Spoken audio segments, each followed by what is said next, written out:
whenever there's an episodic series, you can bet two men will talk to you. AJ Talon and Owen Finch give their thoughts on Owen and AJ Talks.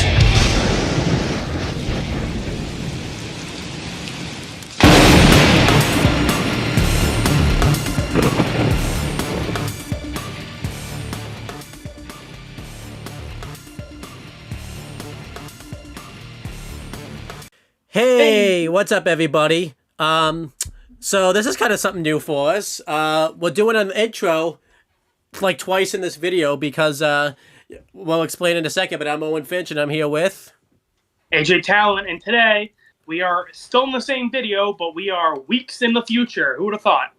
Yeah, so this is going to be a weird time loop because you're going to see this video now, which is weeks in the future. Then we're going to go back a few weeks when we did waterbend in school, and then we're going to go back ahead a few weeks to like now when we're doing jet. So let me explain what happens. Yeah, basically we did waterbending scroll and jet on a Monday, and I was working, and I was like, yeah, Owen, I'm like so tired. Like I gotta go to work in the morning. Like I don't want to do jet. And we're like, okay, cool. We'll plan out to do jet sometime this week. And then, life happened. So now we're weeks, Yeah, it happens sometimes. You're going to see it in the video, like AJ does the X of like, yeah, we're not doing jet. It was kind of a last minute decision. And then, like you said, life happened. We had just had things going on. So that's why you're going to see this weird time loop when it comes to this video. But yeah, enjoy the video. Yeah. Okay. Hey, what's up, everybody? Welcome to Owen and AJ Talks. I'm Owen Finch, and I'm here with AJ Talon, and today we're back for the first time in 2025, apparently. Avatar: The Last Airbender, one of our favorite shows that we've been reviewing. Back, more than halfway through 2025.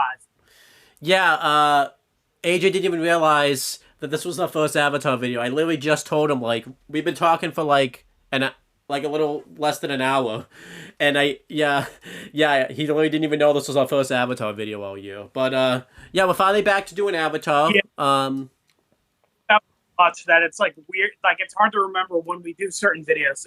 Yeah, but I'm happy we're back doing Avatar. We're back doing Danny Ben and Avatar, but I'm glad we're doing Avatar because I think you're gonna find as we do Avatar, when we do it and everything like that, it's pretty critically acclaimed. Not really a bad episode, like we said. There's gonna be some episodes I feel like we said, the next Avatar video is gonna be like us not really giving much of a crap. Not like Kiss Sis levels of not giving a crap, but like just kind of like whatever type of thing. But I'm able to do. Enough. Despite Avatar usually having our strongest episodes, I think Danny had the stronger return. So. We came back to Ben 10 with Tourist Trap and the Alliance. And Tourist Trap was kind of a meh episode. Danny Phantom, we came back on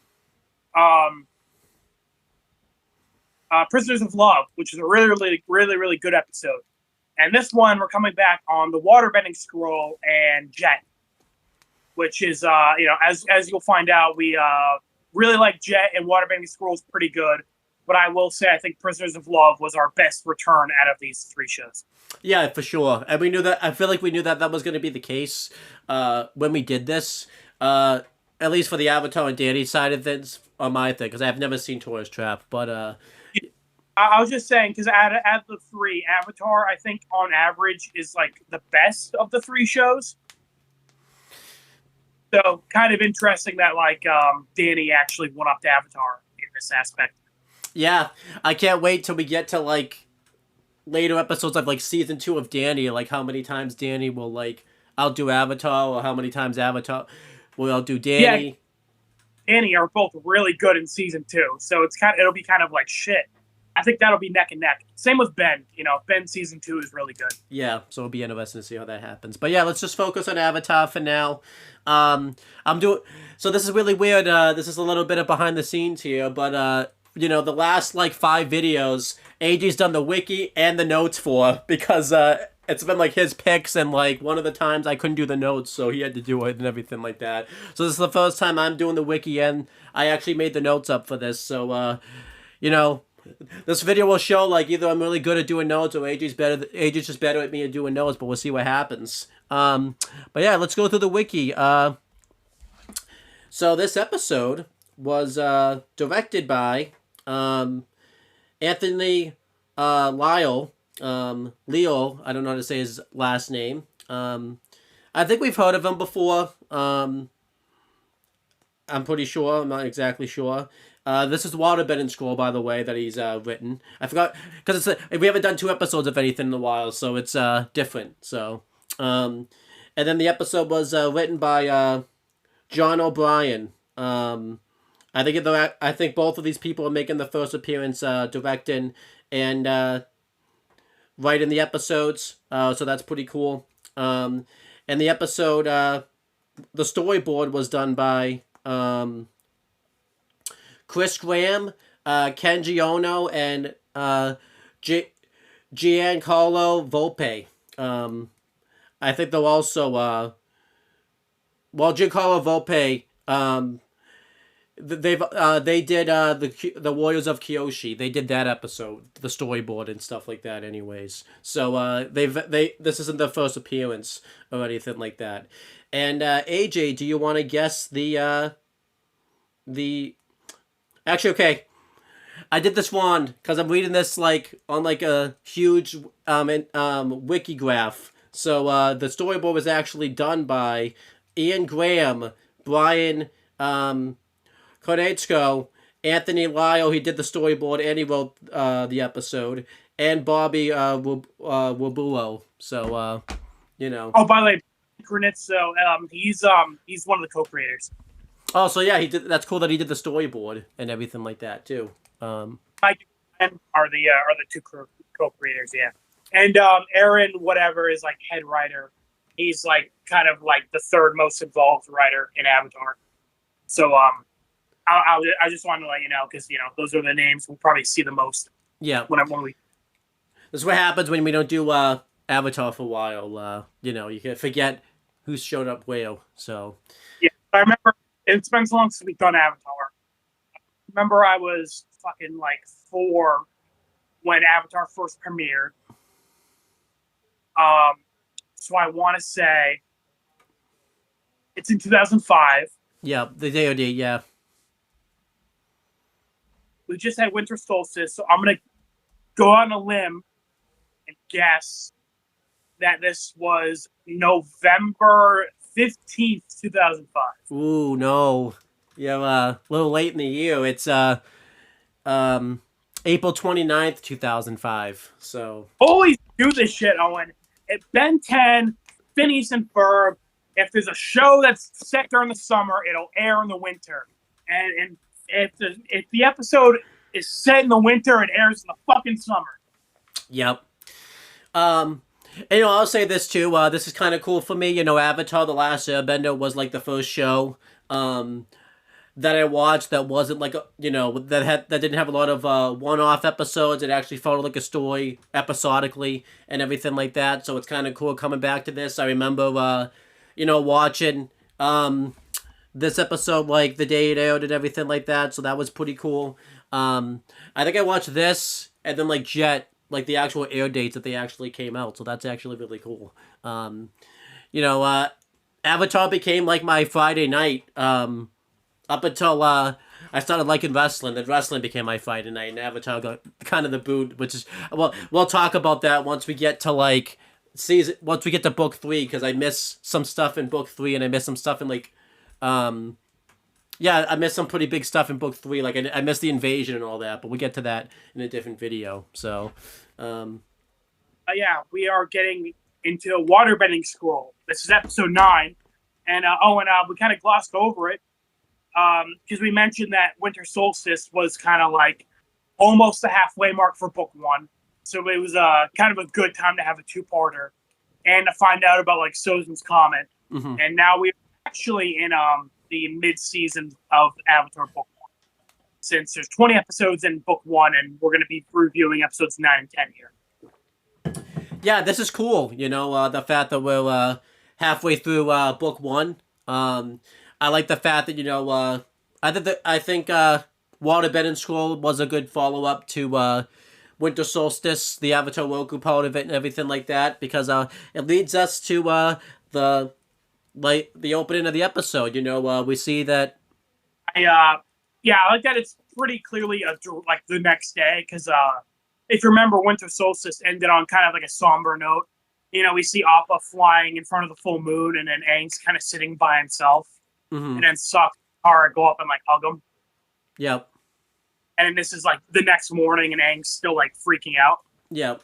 So Aang's pacing. Like we said, this is the next day, and Aang is just frantically pacing back and forth on Appa, and obviously Sokka's like basically trying to calm him down because he'll possibly fall off Appa and everything like that. But Aang's obviously stressed out because Roku just basically told him like, hey, like there's a comet coming. You need to master all the 4 elements. Good luck, pal. I'm gonna go back and I'm gonna go back to sleep, and I'm just gonna drop all this information on you. Just figure it out for yourself, type of thing. Yeah, I didn't want to deal with this shit. Have fun, buddy. And Roku's like, I'm passing this on to the next guy. Fuck that. Yeah, and Aang's obviously worried because he's only mastered airbending, and he still has to master all the other 3 elements, and they're not even close to North Pole. And I do like this because obviously we talked about this in Warriors of Kyoshi, that it was kind of cool because Aang made a map of all the the fun things he wanted to do. I feel like Aang's he obviously he's a kid, so obviously back then but it ain't thought of all the time in the world. But now he's like, why didn't we just go straight to the North Pole? Why did we stop in all these stops along the way, type of thing? I also mentions that they're weeks away from the North Pole, which makes sense. Halfway through book 1, it's probably been a couple weeks already. Yeah. So yeah, it's probably another couple weeks until they actually get to the North Pole. So Sokka mentions, well, you've mastered Airbender, that only took you 120 years. I'm sure you can pass all the other. So he's kind of giving Aang kind of a compliment sandwich right there, where he tells him something that he's just done well, and then just kind of throws in two shit. Sokka included the 100 years where Aang was in a coma. Great job, Aang. You know, which is because Aang mastered airbending literally the youngest in history. Yeah, that's cool. I know. I like how Sokka's like, yeah, you're the youngest airbending master in history. Oh, good job. That means you got to master the other 3 in less than a year. Fucking good luck. So Katara, to ease Ain's stress and everything like that, mentions yeah, you may not be able to have a master right now, but I can show you the couple of moves that I've picked up along the way. Which is I thought this was kind of cool, because obviously it's been very well known that Katara, doesn't really know much about waterbending, but we see that she could do some nice tricks and everything like that, when she waterbends and everything like that. So it's kind of cool that she's gonna pass this knowledge down to Aang. And again, this is cool in hindsight because she actually becomes Aang's waterbending teacher. Book I guess at the end of book 1. You see it kind of happen in book 2, so it's kind of cool. We see the starting stages of that. And Sokka makes a joke. I'm sure we can find a nice puddle for you guys, because there's we just have to find a good source of water. Sokka makes a funny joke, yeah, we could probably just find a good puddle for you to slash it. And they do kind of the comedy thing where it's the opposite. They find a whole lake and everything like that. So a waterfall and everything. Yeah. I will say though, I really like that. Good setup, good follow up to Winter Solstice. Because we just complained in Ben 10 how there wasn't a really good follow-up to Kevin 11. With Max not trusting Ben anymore.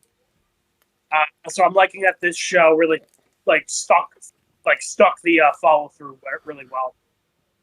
And I like that Aang is of course stressing about mastering water and the other elements because he's on a time crunch now.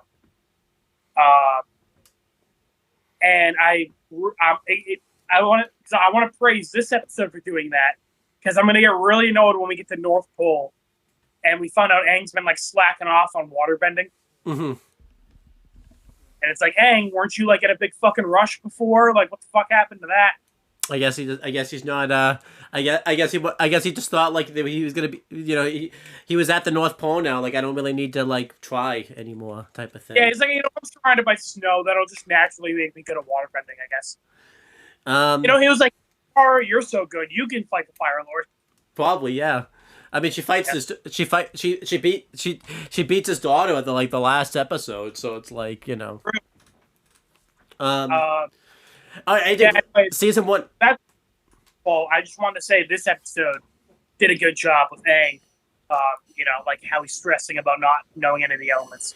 Imagine going back in time and telling season one Aang that like season four Katara's really not even gonna like be there when he goes to fight like the Fire Lord. He's gonna be like, wait, crap, he's not gonna be there. Like, crap, I've been slacking off. Like, you're not actually gonna be there. Because if you think about it, they weren't even in the same like location. I don't think when Aang was fighting. Like on other sides of the planet. So, Yeah. And I like this is a good solution to the problem of kind of like, okay, we don't have a waterbending master, but like Katara knows a little bit of water. So she can at least, you know, teach Aang the ropes. yeah. You know, like she's not good enough to like help him master it. But again, you know, kind of, and you know, this is a good thing anyway. Just kind of like, so when they get to the North Pole, you know, Aang doesn't have to learn the basics. Like, you know, like he'll at least have like somewhat of a grasp of them. I kind of wish like because we'll talk about this when the North Pole, like Aang would have tried to say this to like help Katara like join that class. I forget the name of the teacher's name off the top of my head, but like he says like sure, huh? I even thought of that name too, but I thought that was somebody else. But you would have said like to Master Puck, like, hey, she helped me like show the ropes so I could like join your class and everything like that. Now you don't have to teach me like the basics. So like I kind of wish Aang would have like used this as an argument when we get to that episode. Yeah, but yeah, like you said, they landed a really nice spot, and you know, Katara's gonna show Aang some tricks that she knows, and Sokka's kind of complaining like, "Hey, what am I gonna do? You guys are splashing around in puddles." And Aang's like, "Oh, why don't you clean Sokka's toes?" And I like how Sokka's like, "Oh, so while you guys waterbend, I'm supposed to clean gunk out of your bison's toes?" And Aang's like, "Yeah." And Sokka's just like, I like how he just kind of shrugs and he's like, "Okay." Like he doesn't even argue. He's like, "All right, you know what, Aang, you make a good argument. I'm gonna go do that." I like that. I think that's one thing about Avatar. I like the jokes. I like the typical like jokes, but like they format them in their own way where it becomes like its own thing. Like the whole like opposite. Like Sokka's arguing with him. You think he's gonna make a big fit of it, but then he's just kind of like, "Okay." Or like the joke I said earlier about the source of water. Like when they do the opposite joke, Oscar like says nice puddle. Like when that happens, like the joke. I'm actually impressed like Aang Katara, and he's just like continuing the puddle thing. Yeah. Yeah, so that was good. Yeah. So yeah, Katara tries to show Aang a couple little tricks that she knows. The first one is just kind of moving the water like back and forth, like in a little like wave. And you know, this makes sense as kind of like a beginner waterbending skill, you know. Like it's nothing crazy, but you know, just kind of moving the water back and forth.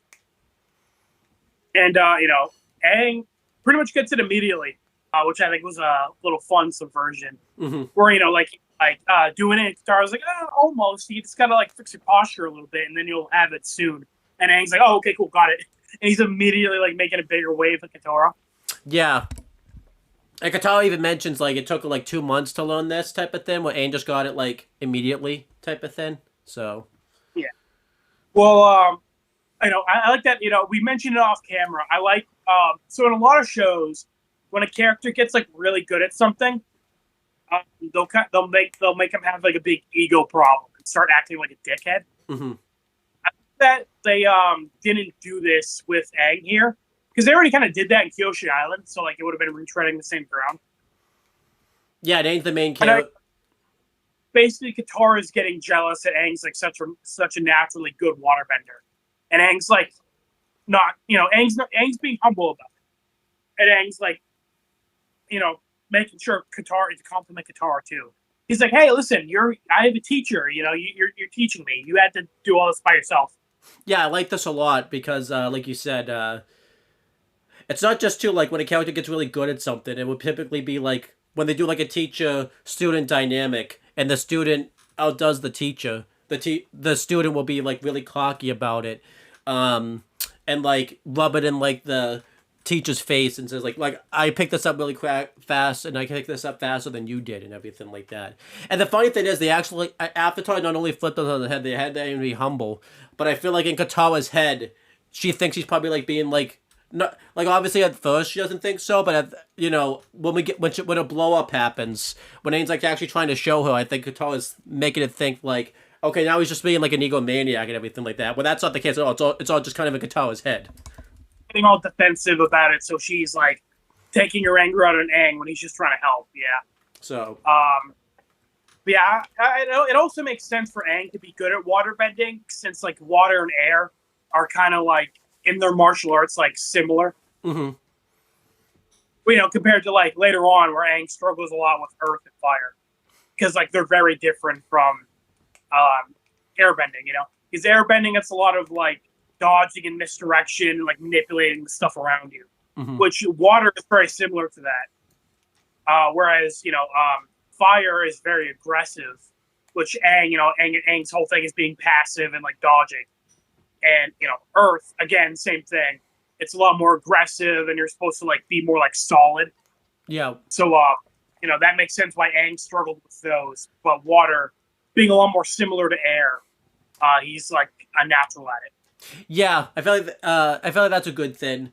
I'm glad. I feel like this episode is good in hindsight, because if we didn't see like later episodes of Avatar, we would probably be like talking about like, oh, they'll kind of run into a risk of making Aang like a Gary Stu, like learning something off the head. But I think because we have that hindsight, we know Aang's gonna have like, and I feel like too because they haven't made Aang a Gary Stu really either, because obviously he's had struggles with anyways about being the Avatar and everything like that. So it is kind of nice to see him like enjoying the fact that he's like the Avatar and everything like that. It probably helps too, like, I assume this isn't a reason, but if I had to guess, because the Avatar is like reincarnated and built into the next millennium, I do wonder like if because Aang, is like Goku's past life force, if he can like pick up a couple tricks, like there's enough in there where like he could kind of learn it a little bit type of thing.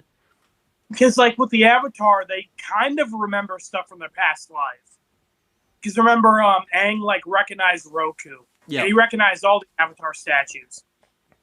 So like, yeah, it is kind of implied that the Avatar like can remember stuff faintly from their past lives.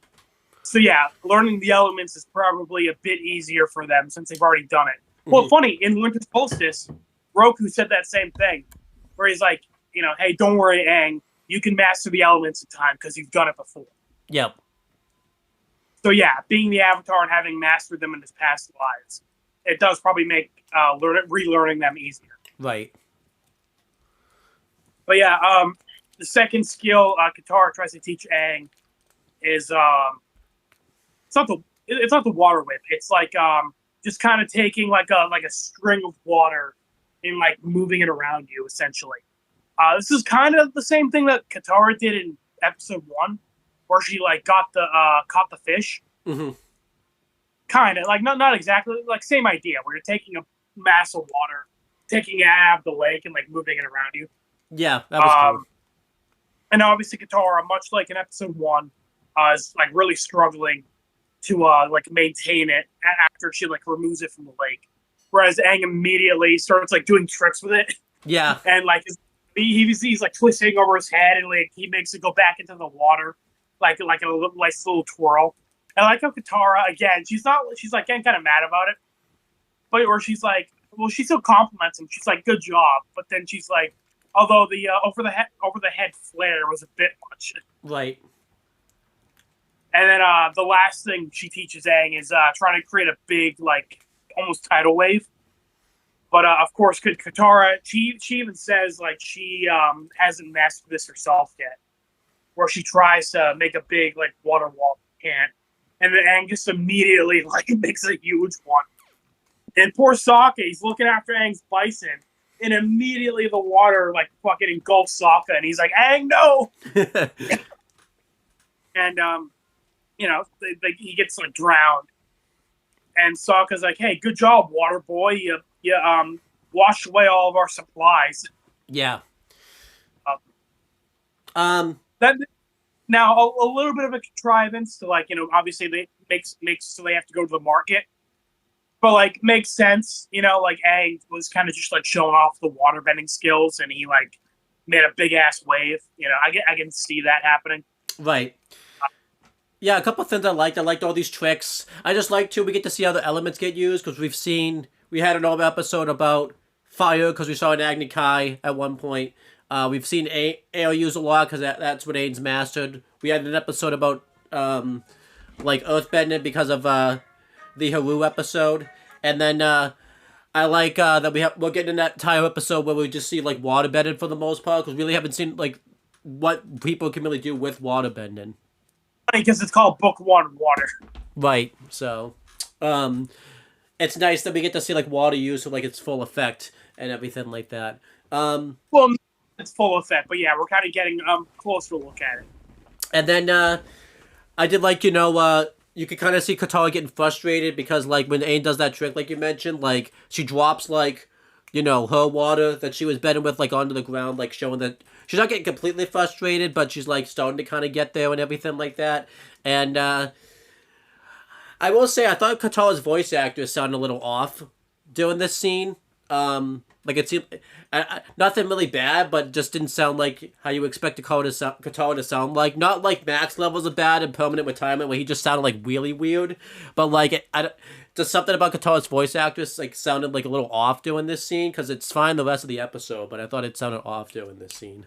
I didn't notice it. I mean, I think it's kind of more like we're not used to seeing Katara like kind of like feel like this. It's kind of the first time we're seeing the side of her. Yeah. So I think it's more so like we don't see this side of Katara much. So it's like that's why the voice actor sounds different. Yeah. But yeah, I did like this because obviously this sets up them and getting overzealous, causes them to have to go to the market and get more to get some supplies and everything like that. So they go to the market and this just seems like a nearby market. I think the setting of this looks pretty cool. It kind of has like that Omashu type of setting, like a smaller version of it. Yeah, like it's pretty similar to the other Earth Kingdom villages we've seen so far. Like Haru's village and Omashu, like you said. Yeah. And we find out that Boomy apparently gave him some money off screen when he visited them because they only have 3 copper pieces left. Wow, Boomy really was a cheapskate there. You would think he'd give him like a ton of money, but what I was a little disappointed. So, like, I remember them as a kid, them referencing a previous episode, and I was thinking like Sokka. Like, I don't know why in my head I was thinking Sokka was gonna say like they almost used up all their money from the village where Heibai was. Yeah. Because I remember like they mentioned it, like Sokka asks that guy for like some money and supplies. Yep. But then when he says King Boomy, I'm like, oh, okay, I guess I got it wrong. Because I remember Sokka like referenced the previous episode here, but I didn't think he referenced Boomy. I thought he referenced the dude from Heibai's village. No. Well, those guys are snakes. They ratted. Don't forget they ratted. I know. They ratted on them immediately. They probably fucking gave them like fake money. Probably. Hey, don't forget that was a running joke to that episode. It was probably one of them that's been setting the fire. That set the village on fire, not the Fire Nation, like we thought. One guy fucking burned the village, and they're like, "Oh my god, those damn firebenders!" And they're just kind of like, "Wasn't me." But yes. So we find out though they only have 2 copper pieces left because Aang obviously and I do like this vibe too because this is more of like pawn shops than just like a village like with stores and everything like that because you see like a lot of people. Yeah, like a marketplace. Yeah, but Aang bought a whistle. And this is kind of cool because as we find out at the end of the episode, this becomes a trademark whistle for Appa. And, Aang blows on the whistle and Aang got ripped off, it seems like. The whistle really doesn't even really work that well. Momo doesn't seem to like it. I can't blame him. It's pretty horrific sounding whistle. So Katara says, yeah, I think I'm just going to hold on to the money from now on. And like because obviously they will just throw the money away and everything like that. So So when I first watched this as a kid, I thought Aang had this like whistle from the beginning, and then like no, not now. Like when I rewatched it when I was like I don't know, like 13. Yeah. I was like, oh cool, the Aang got his whistle here. Like like when I first watched it, I thought like Aang had always had this whistle on him. Yeah, that makes sense. I rewatched it like when I was a little. I was like, oh cool, that's a really cool thing where we see him get his whistle here. Yeah. We could start a counter, but every time Aang uses this whistle to call Appa type of thing. Well, I was thinking of a different counter. Yeah. How many times has Appa gotten Team Avatar out of danger? Because there's been a lot of times they probably should have. If they didn't have Appa, they would have died. So the whistle is going to be really sad when we get to the desert. Yeah.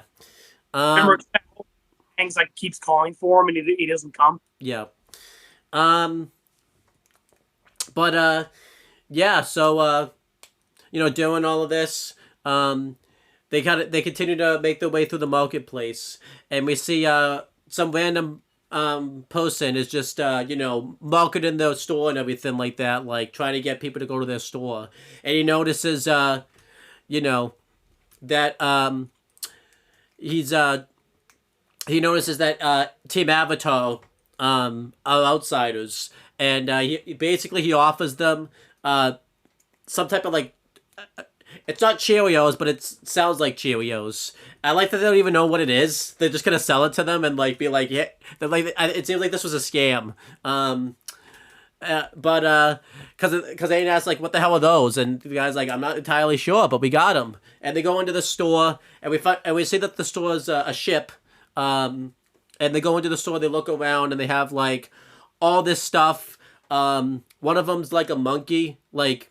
Statue, stone, and Katara like stands into his eyes and gets like hypnotized by this thing, because this thing seems creepy if you go in there. It seems like one of those creepy like pawn shop things you would see like in a pawn shop type of thing. And I'll just say this, if you've ever seen Pirates of the Caribbean, these guys are basically, I think, meant to be a ripoff of those guys or inspired by that, because I'm pretty sure Pirates of the Caribbean was pretty popular around this time, so I would imagine this is where the Avatar creators got the inspiration from, because if you see all the characters that are pirates in this episode, they're like, yep, like the guy we see here, and then the main guy, like the guy that's like the leader of this, the old guy, is definitely referenced as one of the characters like there and everything like that. That's cool. In Pirates of the Caribbean, so I never or Pirates of the Caribbean. So I never like picked up on that. Yeah. So but they be like, pirates, Well, they probably were, but I assume Pirates of the Caribbean also. Caribbean probably had an influence on it, yeah. Yeah. And the old guy comes up. I really like his reveal. He's like in a dark place of the store, and he just kind of appears out of nowhere. I don't know where the hell he was, because this ship isn't very... Well, I guess it's a big enough ship, but it's just like, he just comes up from out of nowhere type of thing. Come on, man. He's an old guy. It takes him a while to use the bathroom. But he offers to buy Momo for Maine for a good price. And we see that he has like a parrot with him and everything like that. And the parrot and Momo kind of get into like a little bit of like a hissing match and everything like that. And Aang says that Momo's not for sale. And I like that Sokka figured this out. And it wasn't just he figured this out randomly. Like, he kind of uses together like the fact that they have like strange items, the fact that they have animals, and the fact that and because of their attire, he realizes that the pirate... Well, first, actually, no, that's not what happens first. Katara notices a bunch of scrolls and everything like that, and she sees a waterbending scroll, and she figures out it's a waterbending scroll because it's like, like the round covers of it is like blue, and obviously that's the big symbol for waterbending is blue water. And she notices the waterbending scroll, and she asks Katara, and Katara asks the old pirate where he got the waterbending scroll. And obviously, he just says, I got this for the best price money can buy, free. So basically, he implies that they stole the waterbending scroll from another waterbender, type of thing. And, this is where Sokka pieces together that they're pirates. And I like this, because Sokka doesn't, like I said, Sokka didn't just, like, pulled this out of thin air, like with Misty, when she just pulled out of thin air, like the stuff about like Randy and everything like that. Yeah. Sokka, like, kind of, looked around. He kind of saw that these guys acted like pirates and everything like that, and he kind of like pieced it together, kind of himself. It makes sense that Sokka would figure this out too, because he's probably like the most logical one out of the group and everything like that. He can kind of piece these type of things like together. So I really like that. This wasn't just like something he pulled out of his ass where he just figured it out randomly and everything like that. So Katara offers to buy the scroll. And the main pirate says that he already has a buyer in the Earth Kingdom for like 200 gold pieces. And, but I like this. He already has a deal like set in stone, but he's basically going to offer to sell them to Team Avatar if they could come up with a better price. And obviously they don't have the money for it. So Aang tries to haggle with them, and he puts on like a pirate voice and tries to haggle off the 2 copper pieces, but the pirates won't bite. I really like Aang's voice actor here. Did a really good job of like using Aang's voice and making it sound like a pirate and everything like that. I thought it was really funny. I remember like watching like behind the scenes stuff for Avatar, like talking about like storyboarding it and how like, a lot of shows will just like, draw it out like the scene. But Mike and Brian would actually like kind of like act out like how they want like the characters to like move, kind of like in real life to show how exaggerated it is. Yeah. And I think it was Mike. Yeah, it was either Mike or Brian like acted out this scene with that, like in real life, with like the coin thing, and he's like, "How about 1 copper piece?" That's actually really cool. I would like it. I would like to watch the behind the scenes stuff and see if there's actually like footage of them acting out this scene. Yeah, I could probably find it on YouTube. I'll send it to you later if I remember. And then Katara starts to get like an uneasy feeling and wants to leave the store, and and it makes sense with what the review we get about why Katara wants to leave later on. Like, it seems like because I do like this. You don't see it, but Katara goes off screen for a little bit, so it's implied that she's up to something here, type of thing. So, what do you think of the pirate store and everything like that, and the pirates themselves in this scene? Good introduction. Doesn't feel too forced. I get by. There's just like pirates like these who come to towns and like sell the shit they steal, essentially. Especially, given the timeline of when Avatar takes place and everything like that. Yeah. But in this this time period, yeah, I can 100% buy that. And again, considering these pirates travel all over, again, I can buy they have like a waterbending scroll that they stole off a waterbender. Because like the scene even starts with the guy outside. He's like, Fire Nation, Earth Nation, Water Nation, come one, come all. So obviously these guys are selling to everybody, and they deal with everybody. Mm-hmm. Imagine he said Air Nation too. He'd be like, everyone would be like, wait a minute. Right. They'd be like, what? Why do you say Air Nation? Like, there's no airbenders. Yeah, I know, right? And they run into the one airbender. Yeah. But like you said, Katara's kind of in a rush to leave all of a sudden. So they do. And, Sokka, I like how Sokka's even the one kind of being like, Katara, why are you in such a rush? Like, I was just looking at some really cool boomerangs. Yeah, that was cool. Yeah. Because, normally Sokka's the one who doesn't want to waste time on this stuff. So Sokka being the one to kind of question Katara is interesting. Yeah. And yeah, Katara's like, just those guys were giving me a bad vibe, and I want to get out of here as soon as possible. But then all of a sudden, the pirates scream at the gang, and they jump down with all their weapons. And I like this fucking one guy. Like, came down on a rope, and he just starts doing like, whoa. It's like, all right, chill out, fucking man. That guy's earned a paycheck right there. That's the guy who's like, he's like, you see him at the store. He's not actually doing anything, but he's like trying to look like he's doing something. You know what I mean? Yeah. He's probably just like, he's probably gonna get like fired like or something, like kicked off the ship like that day. So he's like, okay, I'm gonna really try to earn my keep here, type of thing. Like, yeah, I want to really like try to show that I'm worth it. But yeah, Aang and Sokka are confused because they don't know why these guys are attacking them. We later find out why they're attacking them, but yeah, they're just like, what the fuck? And then they're running through the market with the pirates chasing after them. And I like that we can actually hear the pirates like kind of talking in the background a bit. Like at one point, Sokka, like the group go down this aisle, this road, and then you hear the pirates say like, "Go that way, we'll cut them off." Yeah, that was so, like, cool. I like actually hear like they're not just making like random background noises. Like you'd actually hear them like talking. Yeah, there was actually like music playing over this, like the typical like Avatar like music, and I think this is pretty cool because like usually when the music plays, all the characters like stop talking, so like they was still like talking. Yeah, like, when the music's playing, you still kind of hear their conversations. Yeah, so that was cool. And we get the return of Cabbage Man. At one point, Aang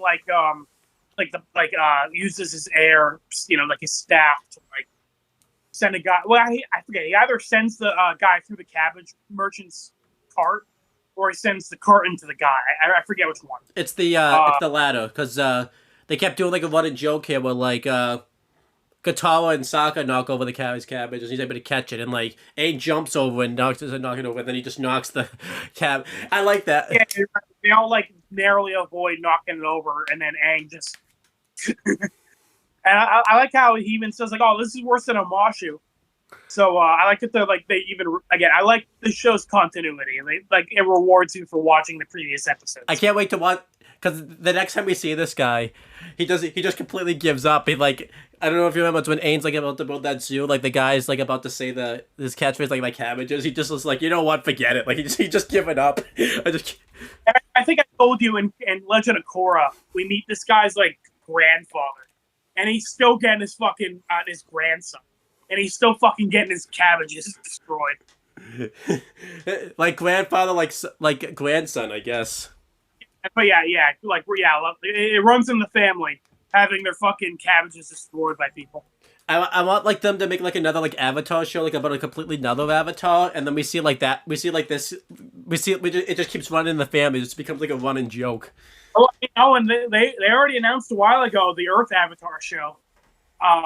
So I want this guy's great grandson to have his cabbages fucking destroyed. It's like the guy in Breaking Bad and Better Call Saul, like Walt screws him over in Breaking Bad, and then he gets screwed over. He screws him over in Better Call Saul. Yeah, there was a missed opportunity to have that guy show up in El Camino. There was it didn't have to be anything. And like he's in Alaska for some reason, and Jesse fucking like runs him over. Yeah, that'd be cool. Yeah, but the chase is really good. I'm not gonna go too into detail. But it's a good chase through a market. It kind of reminded me of Indiana Jones in the Temple of Doom, because that has like not Temple of Doom, Raiders of the Lost Ark, because that has like a chase scene through a crowded market. Oh, that's cool. Yeah, I'm not saying Indiana Jones is the only movie to do that, but I'm just saying like this reminded me of that. Yeah. But yeah, at one point, basically Aang and the group get cornered, and like in like the end of an alleyway, and Aang at one point basically like he uses the airbending to try to like knock them back, and then he turns his staff into the glider, and he tells Katara and Sokka to hop on. And they do, and they're like freaking out, screaming as Aang kind of like flies out of the town. This was a little weird because we saw, remember, in Avatar Returns Part 2, like when Zuko jumped on him, Aang couldn't keep flying. Right. And I swear there's another time in the future where like, so basically they're kind of inconsistent with how much Aang can like carry when he's flying. Yeah, maybe Zuko just weighs too much. Yeah. Zuko's got to go on like a weight losing show. Probably, yeah. Zuko takes off his armor and he's like 500 pounds. To be fair, in the Zuko thing, I could kind of buy the fact that because Zuko forced him down there. Here it seemed like he wasn't being like forced. Yeah, like jumped on him. Yeah. Yeah, I guess. But and the point is, I'm just kind of surprised because that Aang could fly them all the way out of town. I can buy that Aang could like fly with them for a little bit. I'm just surprised he was able to fly like all the way out of sight. Yeah, it was insane. I like this chase scene here though. The one other than the cabbage guy thing, like Katara, there's like nearby water around, and Katara uses the water bending to um, like turn it into ice, and then one of the guys slips on it. That was a cool thing. But yeah, I liked this chase scene overall. It was pretty solid stuff.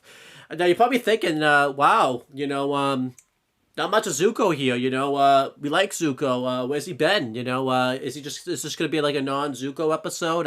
No, Zuko's doing stuff. Um, we just Because been the main focus for a while. He was the main villain of the first episode. He was the villain of Kyoshi Warriors, mm-hmm. and it's kind of just like an afterthought, really, in Winter Solstice.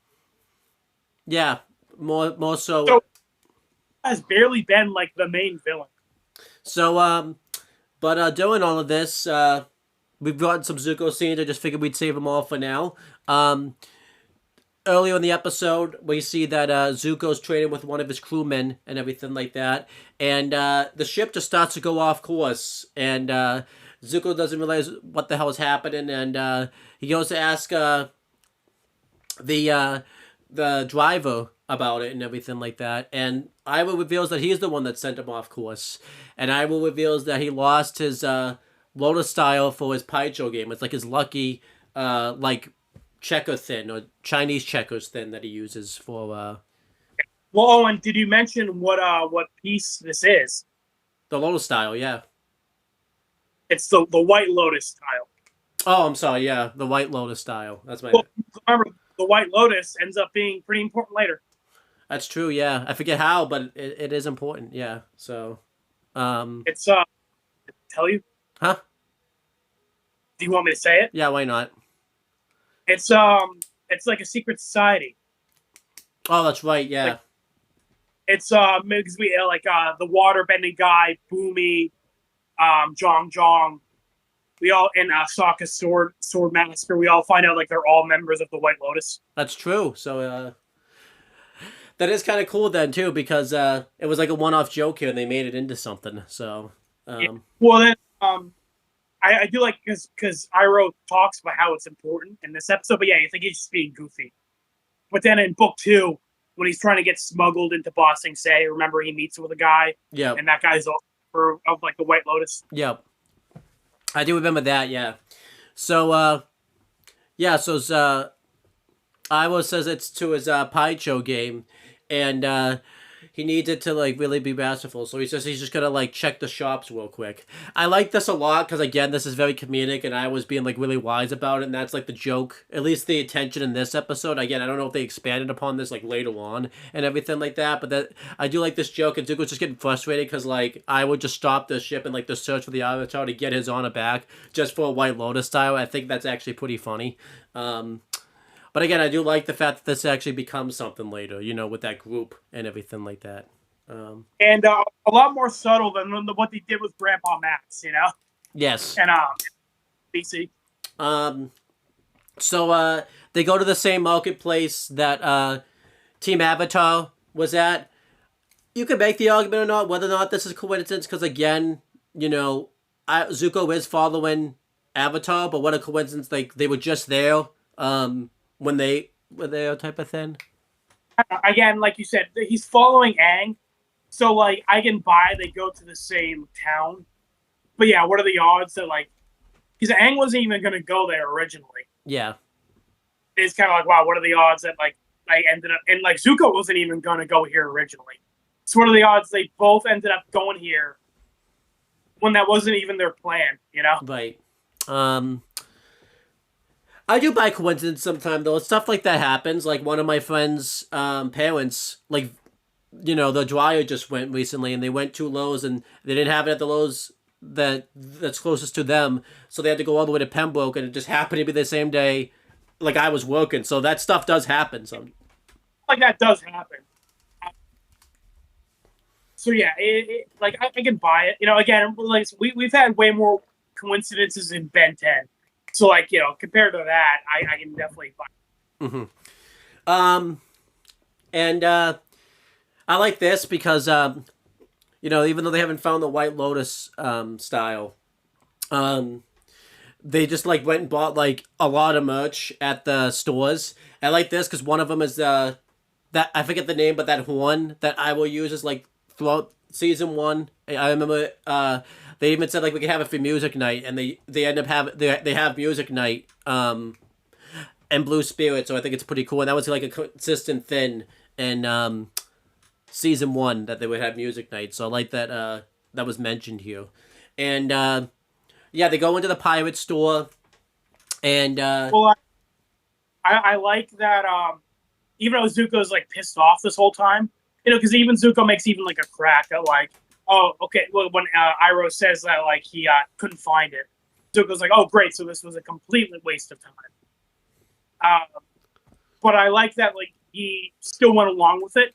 yeah, Like even though Zuko is super angry all the time and he like complains, he does care about his uncle. yeah, that's good. I like this. Like he chose to go find Iroh in Winter Solstice Part 1 instead of chase Aang. And funny enough, I remember this kind of gets referenced in Book 2. Where, remember, like, Iroh's having a bunch of Zuko soldiers, like, carry all the stuff he bought for him. And then in Book 2, when they're on the run, Iroh's buying a bunch of stuff, and Zuko's like, stop. Like, we don't have people around to, like, carry all of our stuff for us anymore. That's right. And a guy was, like, humiliating Iroh. And Zuko, like, later on, dressed as the Blue Spirit and, like, robbed that guy. Yep. Kind of, like, as revenge for Iroh. So, again, I like that, like, even though Zuko doesn't show it, he does care about Iroh. Yeah, I like that.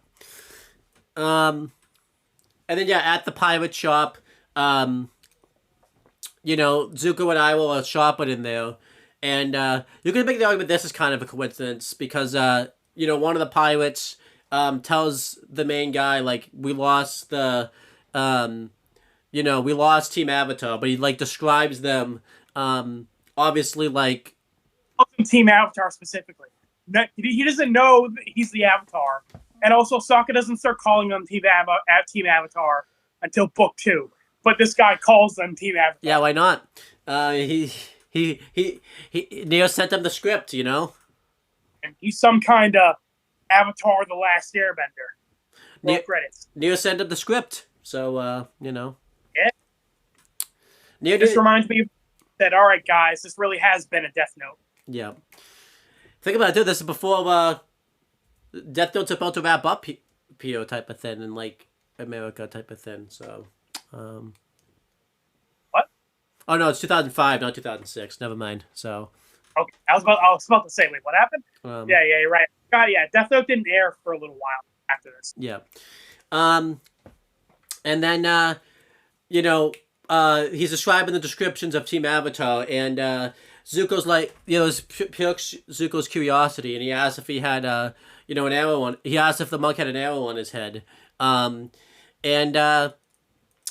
kind of is the end of the Zuko thing. The Zuko thing's pretty cool. Again, it's kind of cool seeing the White Lotus get revealed, and it's very vague of, like you said, of like what it is and everything like that. And it's a fun little plot and everything like that. It's got, you get some laughs out of it. I just love the fact that like I would just cared about this so much. But again, I like this because in hindsight, this ends up being like a big thing later on and everything like that. Yep. So, I guess that's it for Zuko's plot for now. Cutting back to the group back at their campsite. Excuse me. It's later in the day. Aang is like, man, why were those guys after us? Like, what even happened? And Katara basically reveals that she stole the waterbending scroll. And I like that Sokka's like kind of mad at her. Mm-hmm.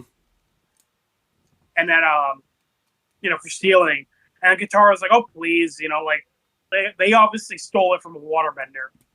So, I'm just essentially stealing from the stealers. And I like that Aang kind of, like, backs up Katara here.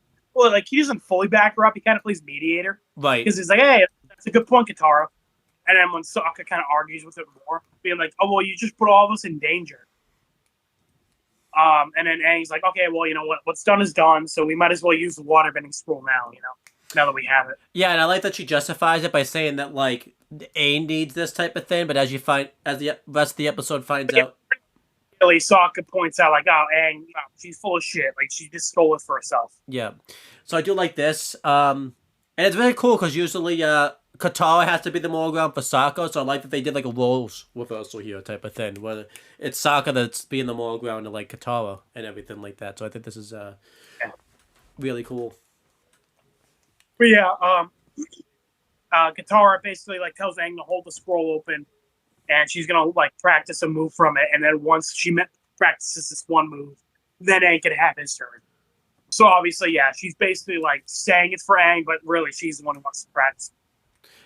Yeah, I think this is cool. You know, it kind of shows that she was getting frustrated that Aang was learning water bending, like picking it up pretty quickly. So you know, I think this was a way that she can learn for herself and everything like that. And she was using Aang as you know, foil. Yeah, an excuse. Yeah. So she tries to learn the water whip. So she, again, similar to before, she's making kind of like a line out of the water. But instead of, you know, in this case, she's supposed to like kind of like flick it. And, you know, like the end of it, you know, the end of the water as a whip. But she ends up messing it up and she accidentally essentially like whips with the back and like smacks herself on the forehead. Mm-hmm. And then she tries it again, and she accidentally like smacks Momo in the butt, or like vice versa, one of the two. And yeah, again, Sokka at this point kind of laughs at her, and he tells Aang like, "Oh please, yeah, Katara's obviously just wants to learn for herself. She doesn't actually want to help you, Aang." But Aang is still kind of trying to encourage Katara, being like, "Hey, don't worry, you'll get it." But at this point, you can tell Katara's like really getting sick of like Aang.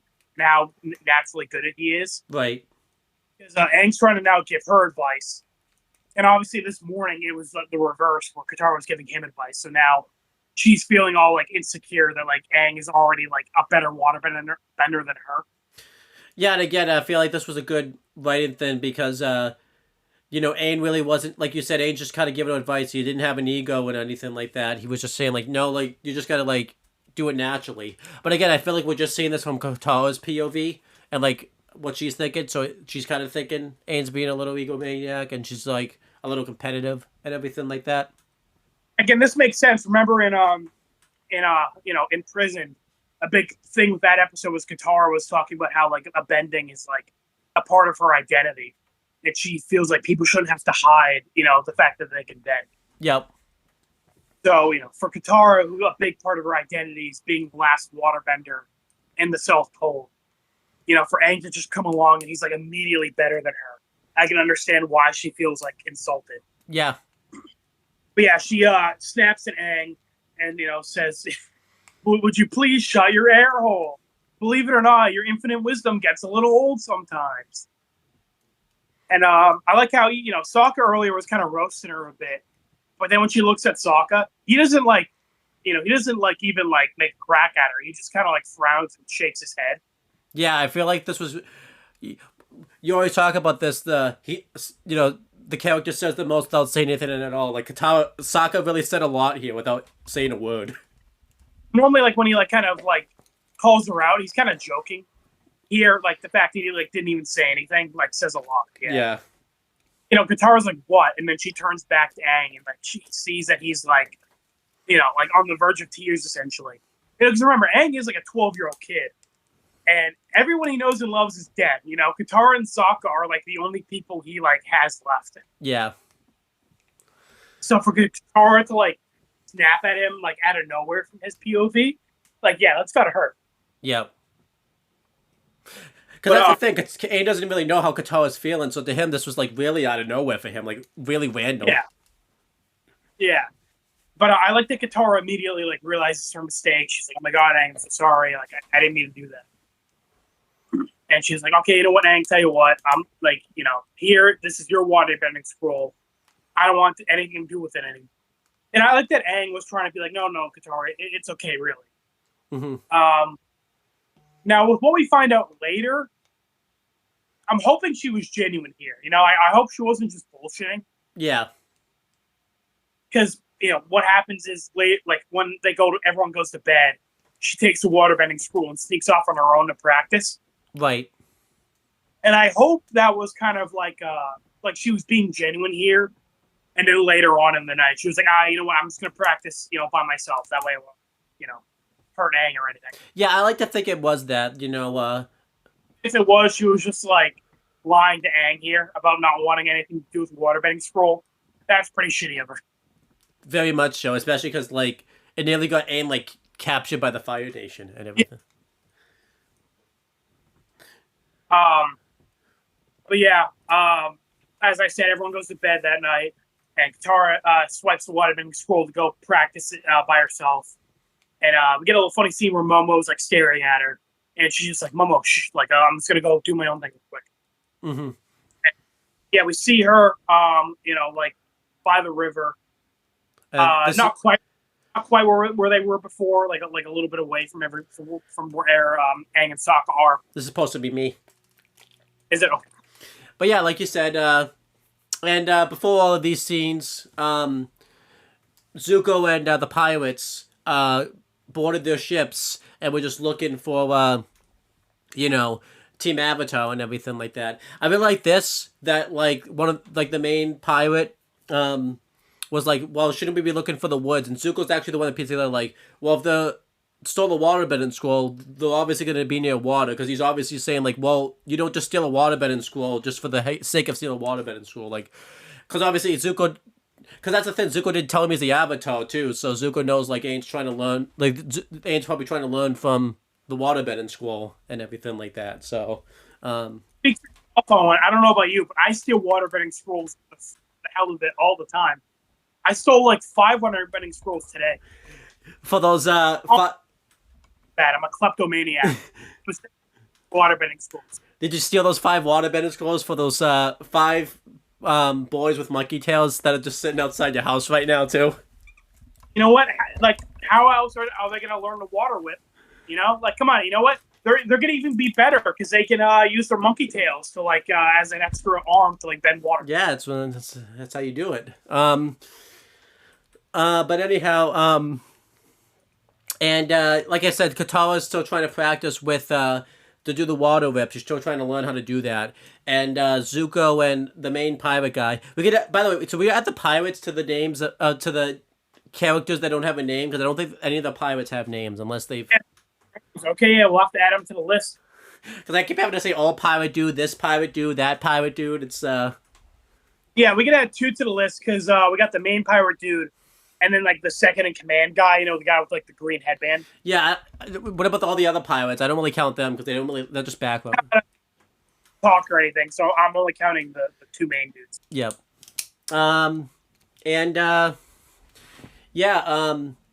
Doing all of this, one of the pirates comes up from out of nowhere and, Katara overhears, like, a ship, like, stop. And she looks over and she sees that it's like Zuko's Fire Nation ship. And then all of a sudden one of the pirates comes over and attacks Katara. And Katara is able to use the water to like bend it, and she does like a animated, where she like takes the water and just like pushes his head essentially, like the water has so much force. You could like see it like push him. Yeah. And Katara runs off and Zuko comes up out of nowhere. I remember when the commercials played for this episode, this was a big thing they used for, like, to hype up the episode, where Zuko says, "I'll save you from the pirates." I was a kid then. I was in, like, 3rd grade. I was like, why the hell is Zuko going to save you from the pirates? Like, that doesn't really make sense, but, Zuko became a good guy really early, huh? That's good. Yeah. But obviously... Zuko's doing a speed run of his redemption arc. Yeah. But, no, obviously this is an ambush off screen when they went to This was a really good, like, commercial break, too. Like, I feel like that should be a ranking someday we do with shows. I think my favorite one at the moment is probably, obviously, when, like, not Kita's dad, Light's dad, that's a big mess up there. When Kita's dad nearly shoots him and you think he pulled the trigger, that's probably the best commercial break, I think, of any show we've ever reviewed so far. Yeah, that was a really good, cliffhanger, yeah. But this was kind of a good cliffhanger, even though you knew, like, obviously, Zuko wasn't gonna save him or anything like that, but like this was still really cool because obviously Katara got like lured into a trap here, and I like this too because this was a good cliffhanger because like it showed that like Katara's obsession with like learning waterbending is about to like put Team Avatar into danger. You just don't really know how that's gonna happen, so I like this. I also like this because normally Zuko is like so focused on Aang. It's kind of rare, like before he actually like joins the team, for Zuko to like talk to like other members of Team Avatar. Mm-hmm. Like here he talks to he talks to Katara here, and then he like ends up imprisoned with her in book 2. Yeah. So and like really happy scenes with Sokka before he joins the team. No, not really. So this is kind of cool. Yeah. So like again, we don't get much of like Zuko interacting with the group aside from like Aang before he joins. Mm-hmm. So then, so they tie Katara to a tree, and Zuko, is demanding that Katara tells him where Aang is and everything like that. And Katara's like, "Do you think I'm really gonna give him up? Like, I'm not gonna give him up for you." And I like this. Zuko kind of tries to play some master manipulation here and says, you just have to understand, I'm trying to restore something I've lost, my honor. And again, we still don't know what that means yet because the storm's another couple episodes away. But I like this because we know what that means in hindsight. And he says, but I can restore something you've lost. And, obviously we found out at the end of the Earth Kingdom episode with in prison, we found out that Zuko grabbed Katara's necklace. And we see that Zuko. Hey, if they ever become a couple, they can be Katuo. Rest of this video, Katuo. Who? Who are you gonna call that? Zuko or Katara? Because I mixed up the names. Yes. Okay. It's like with Misty and Crystal when I said Misto by accident instead of. we have become Misto. Now we need like a face-off Katuo versus Mistle. But clearly Katuo wins because Misty launched Crystal off that cliff like a missile. Yes. But I don't even know where the hell Katuo came from. That was I mean better than John Miles. That came from completely out of nowhere. You pulled that from the deepest parts of your asshole. I have no fucking clue where you pulled that. But anyhow, so Zuko basically tries to make a deal with Katara that if you help me find the Avatar, I'll give you your necklace back. I really like this because it just shows. Again, this is better with hindsight. It just shows how desperate Zuko is to try to get his honor back and everything like that. But again, for the moment, this is still pretty good because it shows how villainous he is, because we haven't really. Well, also like that he's trying to reason with her a bit. Obviously he's using that as leverage, but I like how before that he says Gary, tell me where the Avatar is and I won't hurt you or your brother. I would have liked that they spent some time, not a long time on this, but we could have got a moment of pause where Katara's thinking about it, because the pirates kind of interrupt this and say enough of this necklace nonsense. I kind of. I don't know. I would not buy that Katara would sell out Aang to get her necklace back. That's true. It doesn't have to be. I just would have liked a moment of pause though, a little bit, type of thing. Yeah. I guess something let the moment sink for a bit more. Because this is really the only time the necklace comes up until Aang takes it back in the fortune teller. Yeah. Or not fortune, a bot. Yeah. But although I will say, so Owen, if you didn't know, another behind the scenes thing. An idea they had was originally Katara and Zuko were going to be love interests. Yep. And again, a lot of that doesn't really show up in the show, but this is kind of the only scene where you could kind of see them kind of fiddling with that idea.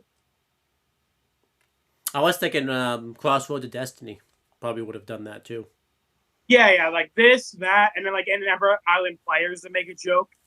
Where in the play, the actors are all over each other, and then Katara and Zuko are creeped out by it. Yep. Yeah, I just want to bring it up because I remember in real life, Katara and Zuko had a lot of fans wanting them to get together. I guess honestly, more fans wanted Katara to get with Zuko than Aang. Yeah, that's insane. Which I definitely like Katara and Aang more, but it is just I wanted to bring it up because that was like a big thing. yeah, that's interesting. So, um, but yeah, the next scene is you for a little bit. Anything more you want to say about this before we move on to the next scene? Uh, no, again, I like this scene. I like that the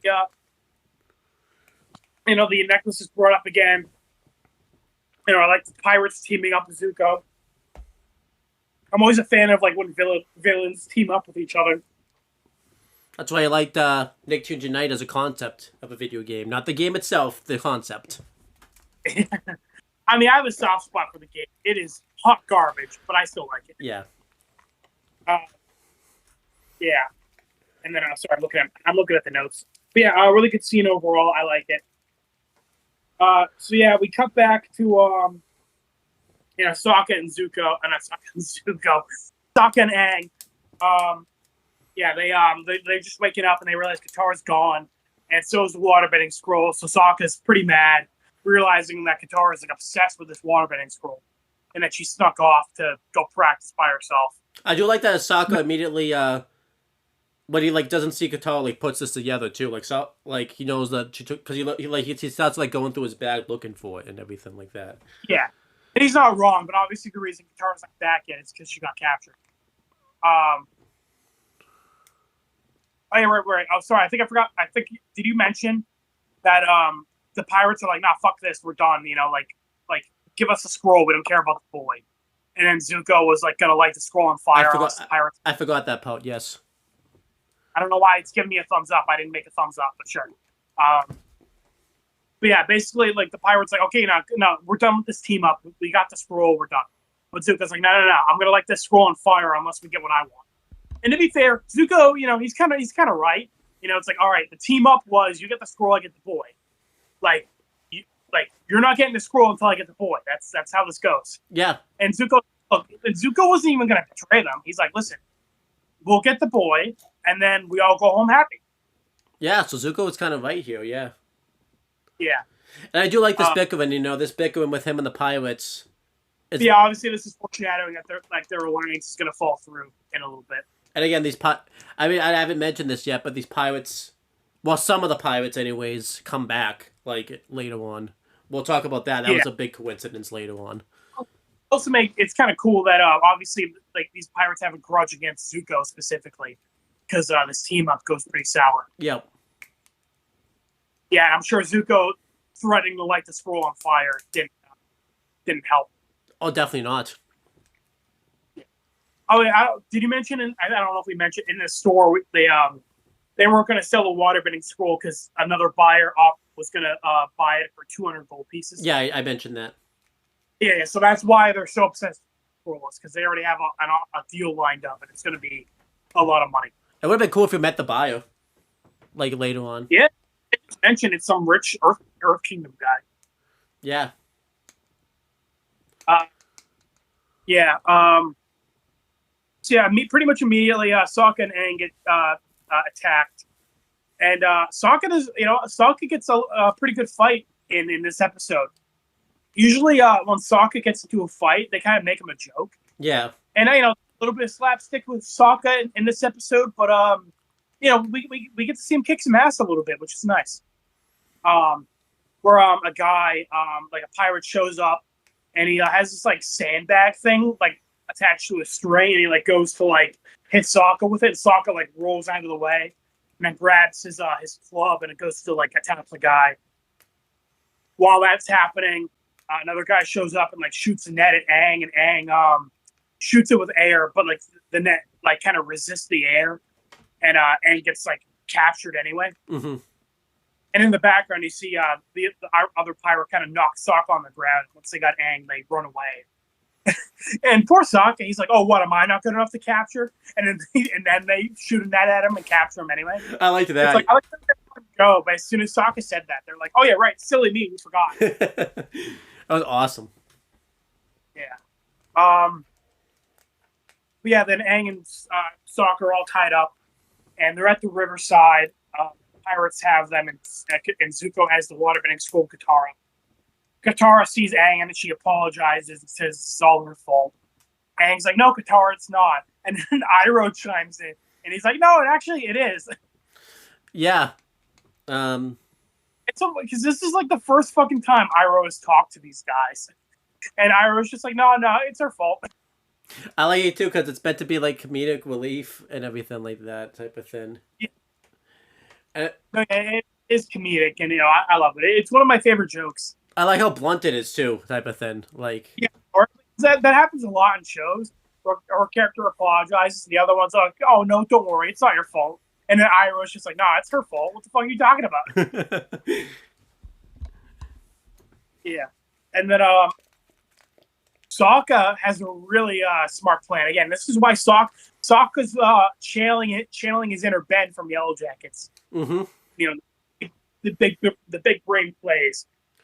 It's too bad it's only like 1996 in Yellow Jackets because Ben doesn't want Ben totally would be a fan of Avatar. I think actually. Oh yeah, Sokka would be his favorite character. Can you imagine Sokka in Yellow Jackets? How much shit he would get done if he had, especially because he'll have two. Have gotten them out of the woods in like 2 days. Probably. Yeah. It's not even a joke. I think he would have. 100%. And then so Sokka basically realizes like, okay, the pirates want the scroll for money. And so Sokka's like, what? You guys are gonna hand over the Avatar for some dumb scroll? And the main pirate dude's like, oh, what? This kid's the Avatar? And he's like, yeah, I mean, Jesus, do you know how much this kid would be worth on the black market? Like, either buy 100 scrolls or better yet, sell them to the Fire Lord. You guys will be set for life. Mm-hmm. And then, the pirates realize, like, oh, shit, yeah, no, keep the scroll. Yeah, no, we're gonna sell the Avatar. I like this. I even like, too, that, like, you think this is just Sokka being, like, comedic and everything like that. And, like, Aang and Katara don't even know what his plan is. And, like, Aang's like, Sokka, what are you doing? Shut up. Because, like, Zuko is like, what are you... Just shut up, peasant. Yeah. I like how he doesn't even know Sokka's name. He's just like, shut up, peasant. And I like this because Zuko even sees what the plan is, but like the plan still works. Because usually when the villain sees the plan, it doesn't work. I like that the villain saw what the plan was, but he couldn't stop the plan from happening. Yeah, exactly. Yeah. The pirate's like, okay, cool, keep the scroll. We're gonna go sell the Avatar. Imagine being Ozai, like he's just chilling in his throne room, and then his I don't know, his fucking, like, I don't know, receptionist or whatever is like, hey, Fire Lord, sorry to cancel your 5 o'clock meeting, but some pirates showed up and they captured the Avatar. You would have been like, what the fuck? And then we had to buy the Avatar. Like, what do you even bother? Like, buying the Avatar. Like, Ozai would be like, okay, kill the pirates, Yeah. I think I told you there's this really funny video this guy did of like Avatar from the Fire Lord's perspective, and it's just like his receptionist like constantly telling him, like giving him updates on what's happening, and him just being like, what the fuck? That's awesome. Well, because again, imagine like you're hearing all this shit, like, because we're seeing the show as it happens. Imagine hearing all this shit like through the grapevine, Yeah. Because again, like Ozai gets told, like, by the way, the Avatar turned into a big fish and killed all the Fire Nation ships at the North Pole. He would have been like, what the fuck? You need to do a big fish. That's awesome. Again, he's like, the pilots, and that's what his action with a blue spirit would be. Like this like random blue spirit guy like took. I did a joke in the video where somebody was telling the Fire Lord about the blue spirit, how he broke Aang out, and the Fire Lord was like, damn, that guy sounds really cool. If only my son was as cool as that guy. That's awesome. Yeah. I'll send you. I gotta send you that video later. It's funny, but pretty much the alliance is broken. As always happens when villains team up, it can never go well. Owen, I don't think a villain has ever teamed up with another villain, and it ended with them being like, you know what, that was a good team up. We should do that again sometime.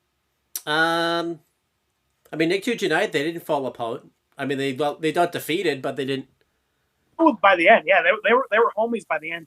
Yeah, I mean, we got a shitty boss fight at the end, though. That's not good, but yeah, got a shitty boss fight. Yeah. They were chill with each other. which is funny because that's like the only time Vlad teamed up with another villain and it went okay. Yeah. Every other time Vlad teamed up with somebody, it ended up with him getting his shit kicked in. I mean, Jimmy Neutron, the League of Villains. I mean, some of the only reason they No, don't on each other, I'm pretty sure. not by Some of choice. them. Some of them did. Yeah. But Yeah. That happens all the time in Ben 10. Whenever a villain teams up with another villain, they will end up fighting. okay. Yeah, so, just get ready for that. Well, I mean, you already kind of saw in the Alliance when Rojo was like, nah, fuck this shit. That's true. And Vilgax had to, force her.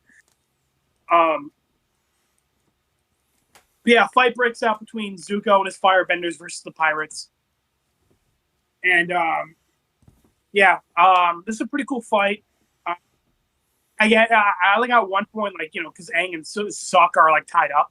They're, helpless on the ground as a bunch of firebenders are going to attack them. And then the pirates, step in between them and, defend them. That was good, yeah. Obviously, because the pirates don't want Aang getting hurt because they want to sell him. Yeah, so not really defending Aang, they're making sure he just doesn't get hurt, type of thing. Yeah. They're protecting their investment. Talking by process of being next to Aang, yeah. And then, a bunch of smoke bombs happen. Because a bunch of, firebenders are going in with spears, and then the pirates, have a bunch of smoke bombs go off. Mm-hmm. Because this is cool, because obviously the firebenders are, better fighters, but the pirates are, craftier. Yeah. Well, except one of them, probably. Huh? Except one of them. Zuko, probably. Yeah.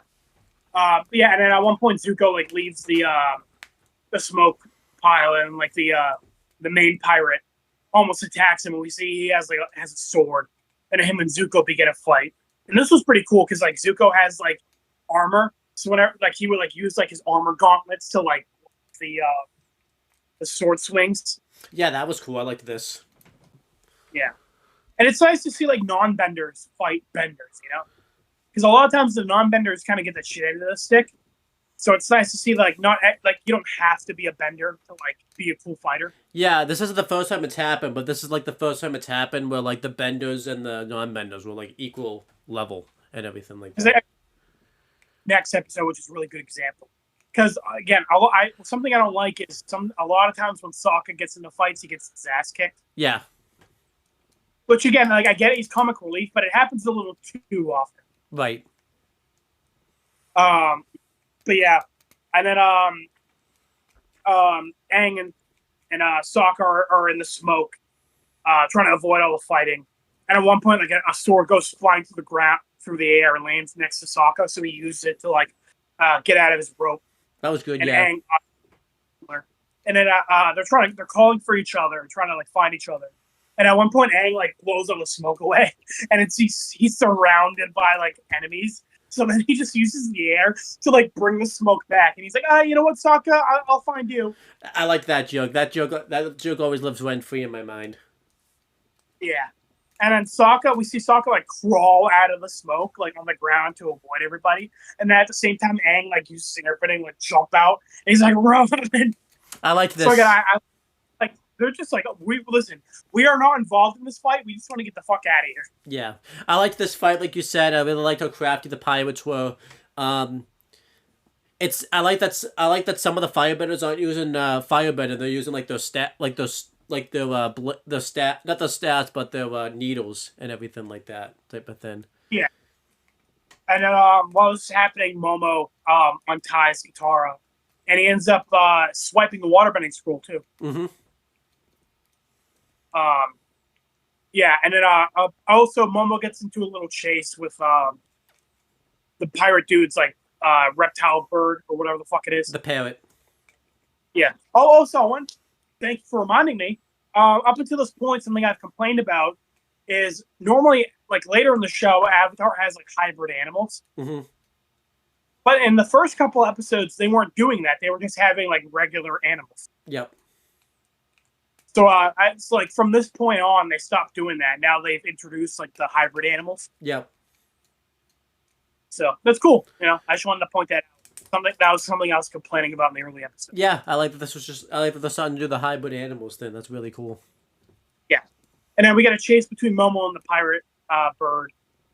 And this is cool. This reminded me of the pilot episode. Remember, where like Momo got into a chase with like Zuko's bird. Yeah. In the pilot. Yeah. It's in like a recreation of that. Yeah, yeah. And it ended with Momo being smart and like tying up the bird in like a flag. Yeah, and he does the same thing here. Yeah. And then yeah, so Katara's free and she's trying to push the pirate's boat into the water. She was a little stupid here. I don't know why she thought she could push this giant ass ship into the water by herself. I don't know either. She was literally just like pushing it. Like, Owen, imagine you're like outside your house, trying to push it. It's like, Owen, I don't think that's gonna work. Try to push a car down the street type of thing. Like. Yeah, exactly. Should I just take it from here since this is kind of related to my thing? Yeah. So she's trying to push this big ass boat into the water, and Aang tries to too also. And thank you, Sokka. Being like, what the hell are you trying to do here? Like, we only like 20 winos to push this in, but Aang points out like 20 winos or 2 waterbenders, and this is cool. They kind of do the first trick earlier where they push and pull the water, and they were able to like bring the water closer so the boat will go so they can put it into the water. This is cool. I would like the fact if we're at our grandfather's campground, or we could have done this anytime we put his boat into the water. It would save a lot of time. If you know, I don't think you've ever. If you know AJ, you know it was not an easy task sometimes. So. Oh God, I was super young when he got rid of his boat, so I don't even like really remember. Yeah, it was. But you've probably seen other people try to do it. It was not an easy task sometimes. So. But then. Yeah, so they get into the water, and doing this, the fight between Zuko and the pirates is still going on, and Iroh like pulls Zuko's ponytail and stops the blade of the main pirate, and Iroh even points out like, "You guys so busy fighting you can't even see your own ship is set sail," and Zuko thinks this is a proverb, but Iroh says it's not a proverb, and he points out that the ship is set sail, and Zuko's laughing at the pirates. This was kind of cool because I don't think Zuko's like laughed or like smiled at all. Yeah, I was kind of like, oh wow, Zuko's like having a laugh. That's kind of weird. Yeah, but then the pirates like steal his boat, and I like that one of the pirates like mooned like Zuko off screen because like you see he was about to do it, but because of because this isn't. I was wondering if you noticed that. Yeah, he was like turning around and like grabbing his pants, and then the camera cut away, implying that he was gonna like moon Zuko. So Zuko and Aang have to just give chase themselves, and Katara, Sokka, and Aang are trying to escape from the pirates, and Katara doesn't know how to make the ship go faster because it wasn't made by the Water Tribe or anything like that, so he doesn't really understand like how to make the ship go faster. And it seems like an old ship, like from like way back in the day, so it seems like the technology is old. So the pirates are able to catch up. Notice the difference. Like Zuko's is like not modern, but like it's kind of like industrial age. Yeah. Whereas like an old timey pirate ship. Especially too, because the pirates are on like a Zuko ship, which is not just like not just a newer ship, but it's also like a motorboat and everything like that. So they can obviously catch up to it quicker and everything like that. Engine shit. Also, the funny thing is, I like that this isn't the big ship. This is like the small ship Zuko used in last episode on the Winter Solstice. Yeah. And then it ends up getting destroyed later, so it makes sense why Zuko never uses it again. Yeah.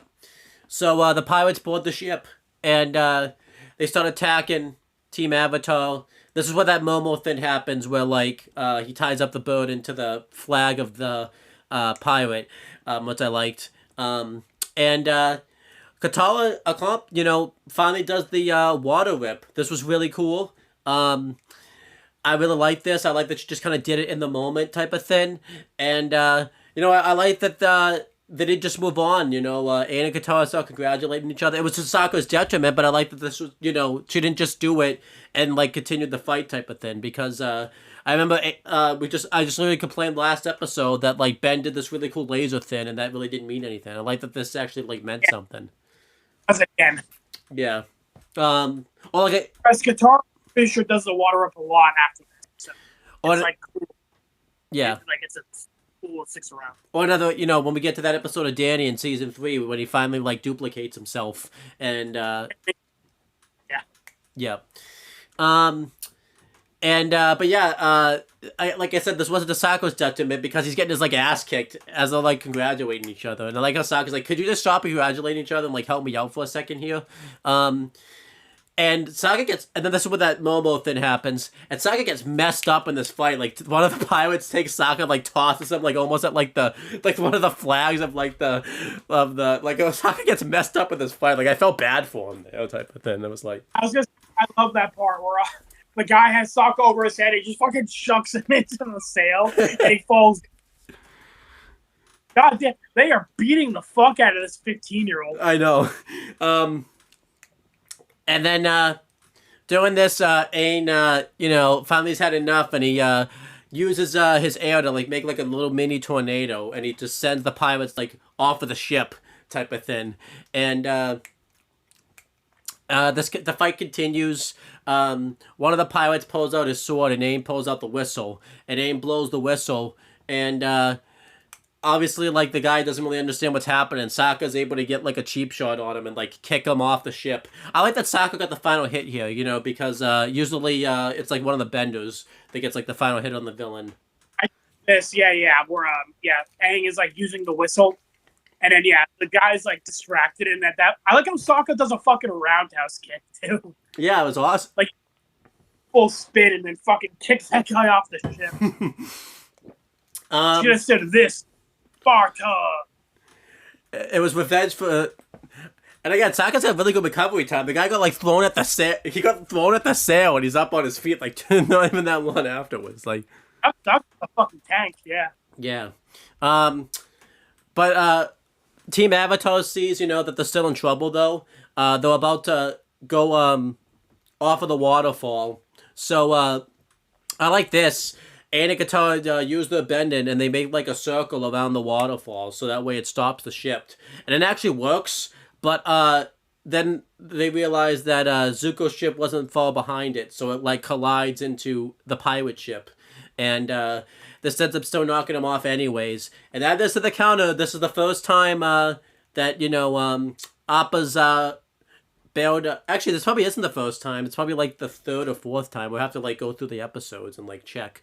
But Appa saved Team Avatar from like near death or near fatalities because you know, Appa shows up at the right time and is able to save Team Avatar from being thrown off of the waterfall. And yeah, this sets up the fact that, you know, the whistle actually is a bison whistle. Which I really like. I like that this becomes like the signature whistle that they use for Appa throughout really the rest of the show. And this is really cool. And I like this, you know. I like it when, you know, characters on TV shows have like a certain prop that's like a signature prop for that character. So like Appa is going to be the bison whistle. And it's like the staff. Sokka's the boomerang and the machete. Katara is... I guess the pigtails would be a prop, I guess. Oh yeah, the hair loopies. Well, I imagine it'd either be the necklace or that like water pouch she has. Yeah. And at the end of the episode, what would you think, before you actually cover the end, what did you think of this like final fight on the ship and everything like that? And like, I like it. It was a really good fight. Again, kind of, I like that they tied in. You know, like Katara learning, you know, helping Aang get the boat on the water and learning the water whip. And, you know, like, again, you know, Aang and Katara kind of creating a little whirlpool to, like, save them, to, like, stop themselves from going off the waterfall before Appa saves them. I like that, again, Aang's investment in the whistle ended up coming through.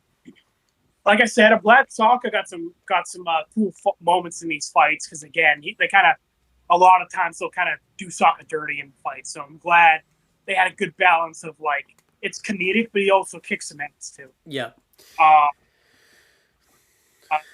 The fallout of the pirates and Zuko was good, and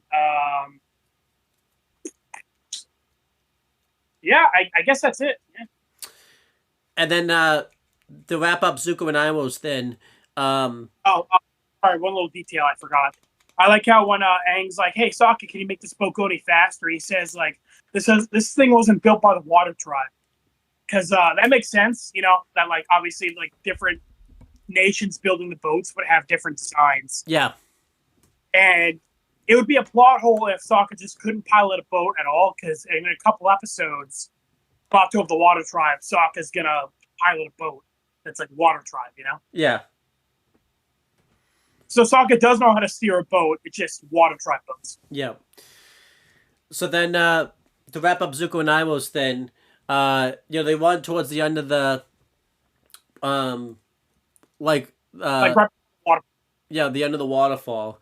And they're finally exhausted, and Iroh tells Zuko that the White Lotus style was in his sleeve the whole time. Thinking Zuko's gonna get a kick out of it, but seeing what Zuko just like went through, he just takes the White Lotus style and just like chucks it off the cliff.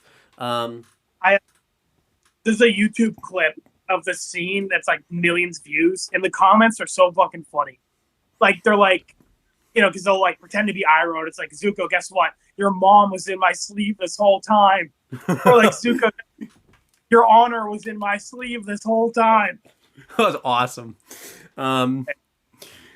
I think Zuko was pretty justified here, actually. This I would have had the same reaction. Also, I would have probably chucked the White Lotus style off the cliff. Also, would you have, or do you think? I would have shoved that shit down Iroh's throat. Honestly, Iroh got off easy.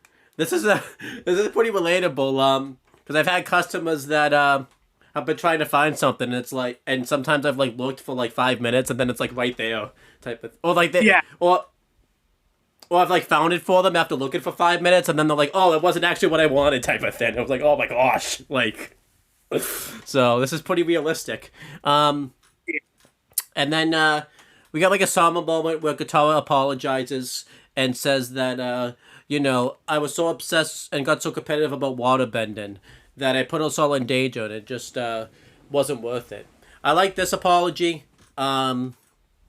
I still think the apology earlier, like you said, was still pretty genuine. I just think here, Katara actually saw... Really learned her lesson, yeah. Katara's like, I don't even know what happened to that scroll. And Sokka, like, he has the scroll. Good for him. I don't know how he got it, but he has it. Because I guess we saw Momo take it, but we never saw Momo give it to Sokka. Like, that was kind of... That felt a little random. Yeah. And, Katara's like, Sokka, before he gives it to Katara, wants to know what lesson she's learned. And she says that stealing is wrong. And Katara gives it to her. And she does make a joke like, unless it's from pirates. I don't really mind that too much, because I feel like Katara learned a lesson. It'd be one thing if she didn't learn the lesson and then made this joke. Lesson, but she's kind of making a joke about it at the end. And to be fair, again, she wasn't really wrong. The pirates stole it first, so, like, I think it's kind of justified in her stealing it. But yeah, she shouldn't have put them in danger. Yeah. Yeah. Because it's a big Family Guy thing where at the end, they'll make a joke, but then the characters haven't actually, like, learned the lesson. It's like, oh, why are you making a joke here? So at least Katara learned the lesson. And that's the end of this episode. I think this is a good, solid episode. I like the follow-up to, Winter Solstice. I like, we get to meet the pirates for the first time. I think they're really cool. I like their, I like the character designs. I like, how they're introduced. It's nice to have some villains who like aren't Fire Nation for a change. Yep.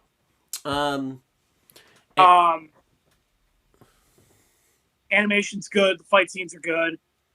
Nice to have Zuko be a villain again for a bit, because again, he hasn't really been a focus for a while. Right. I'm gonna give this episode a solid B. Good action episode. Good follow-up episode to Avatar Roku.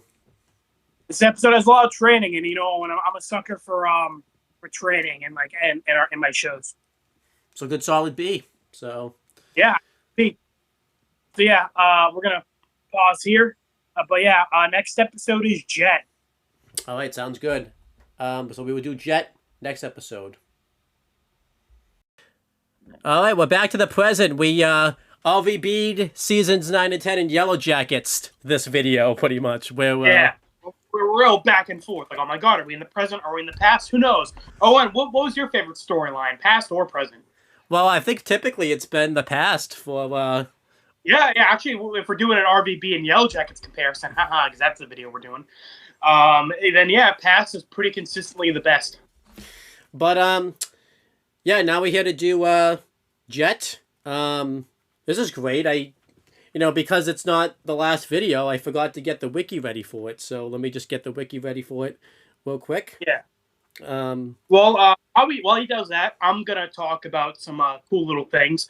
So, Jet, if you didn't know, is the title character of this in his group of, freedom fighters is what they're called.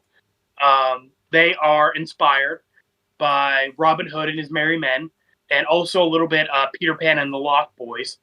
Robin Hood and the merry men, of course, because, in the story of Robin Hood, it is a noble thief. He is robbing the evil British army who are stealing from this nearby town and giving back to the people. So he's considered a noble thief. They all live in the trees in the Sherwood Forest. You even see that in some characters. Pipsqueak, who's a large man and who carries a big piece of lumber as a weapon, is inspired by Little John, who again, like Pipsqueak, the joke is that he's called Little John, but he's like 7 feet tall, and he also wields a giant piece of wood as a weapon. And then also Peter Pan, because Peter Pan and the Lost Boys are supposed to be like these eternally young kids fighting the pirates, and of course, all these freedom fighters seem to be mostly children. Yeah, so that was cool. I really like that.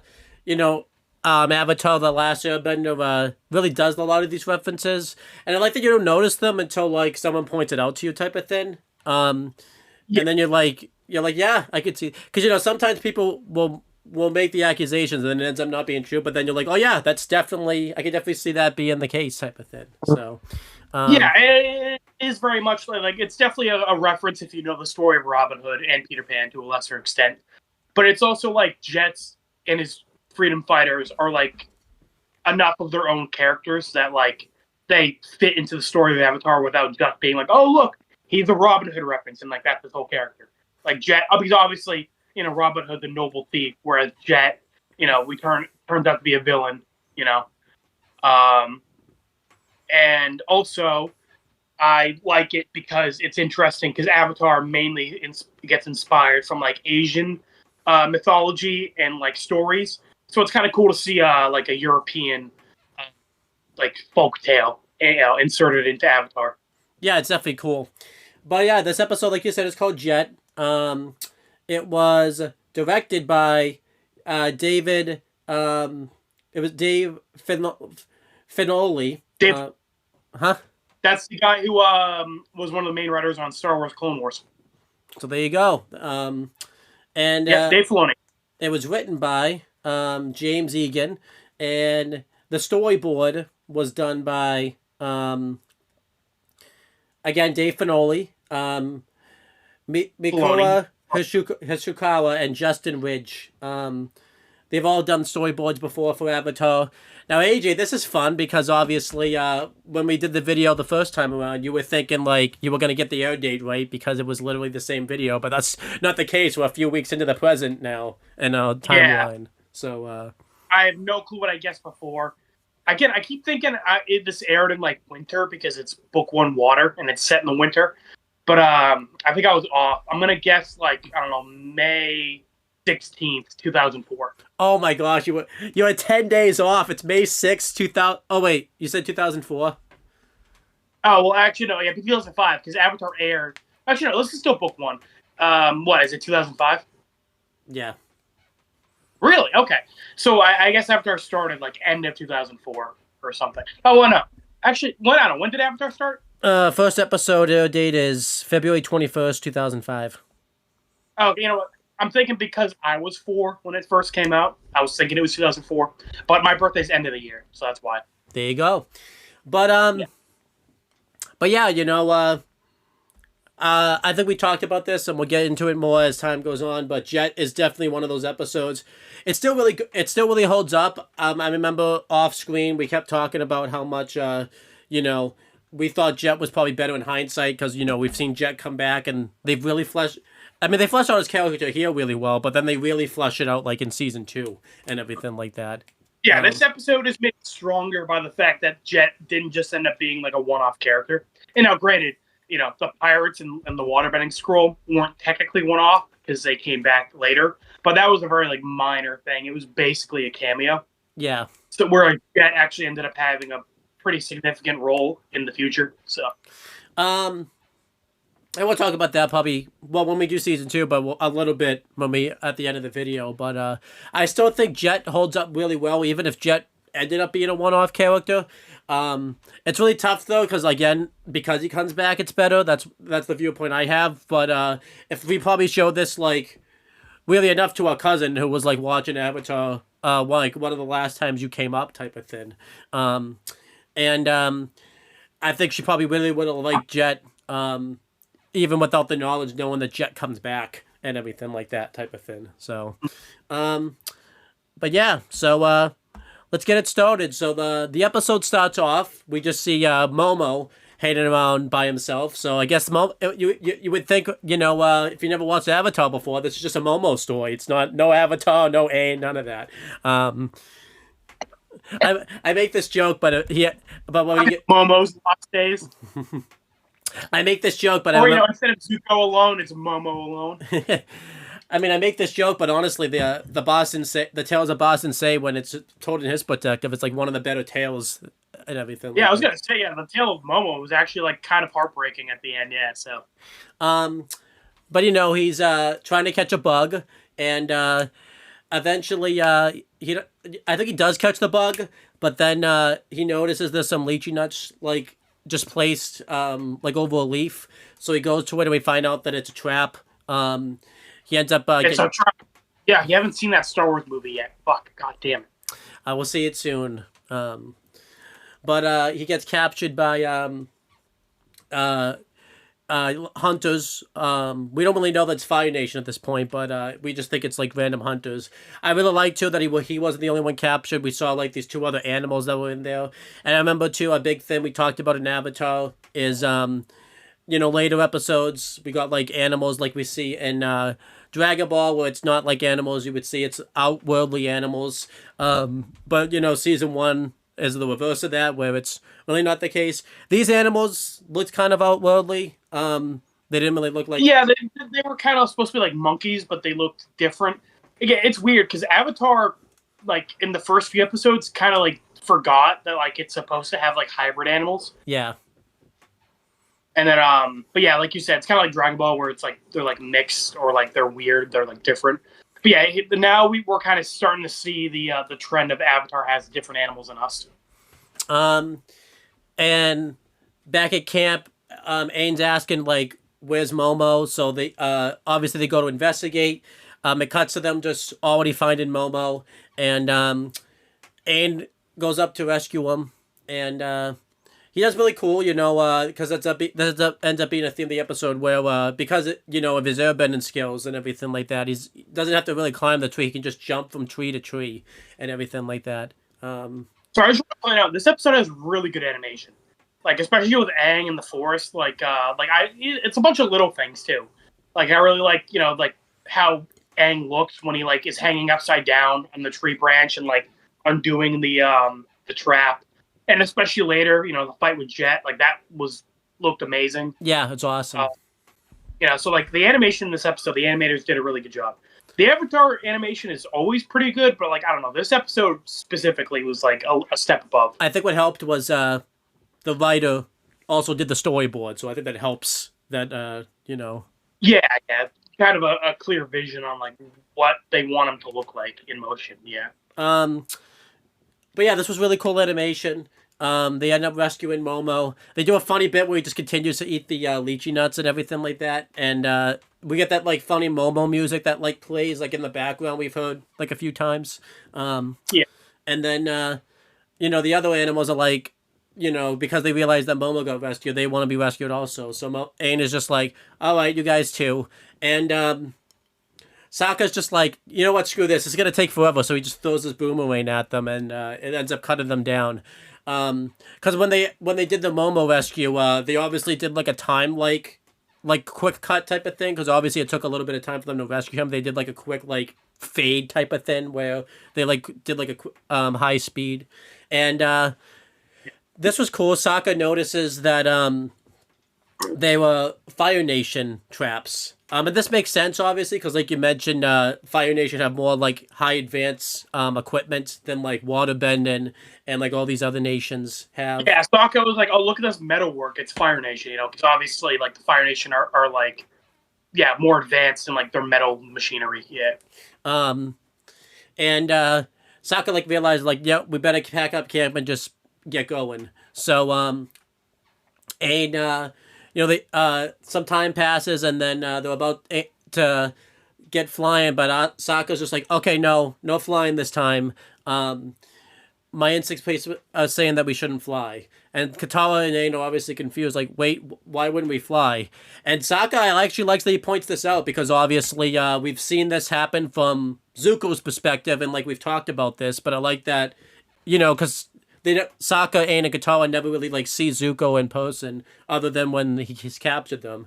But I like that Sokka puts two and two together and says, like, think about it. Like, every time we fly, Zuko or someone in the Fire Nation, like, always finds us. So I like that the characters are even figuring this stuff out. Like, it'd be kind of weird if, like, only the audience really knew about it. It would be kind of dumb if, like, a character didn't really put two to two together type of thing. Yeah, I like that. Where they're not just like, oh my god, how did Zuko find us? When it's like, I mean, fucking, I like that Sokka actually like thinks about it. It's like, okay, Zuko's found us like 4 times now. There's probably a reason. Yeah, they do a funny joke. This ends up coming back in book 2. Remember where Azula was tracking them down because Appa was shedding. Yeah. They do a funny joke where they mention like, how can they find us because of Appa? Like, he's a giant bison. Even though it's meant to be a joke, but that's actually a good point. Not just because he's a giant bison, because he's the only, like, giant bison. Yeah, he is the only flying bison in the last 100 years. Yeah, he's hard to miss. So, Sokka and Katara kind of get into an argument, talking about, like, how Sokka's the leader and everything like that. And Katara points out that, Aang should be the leader because he's the Avatar.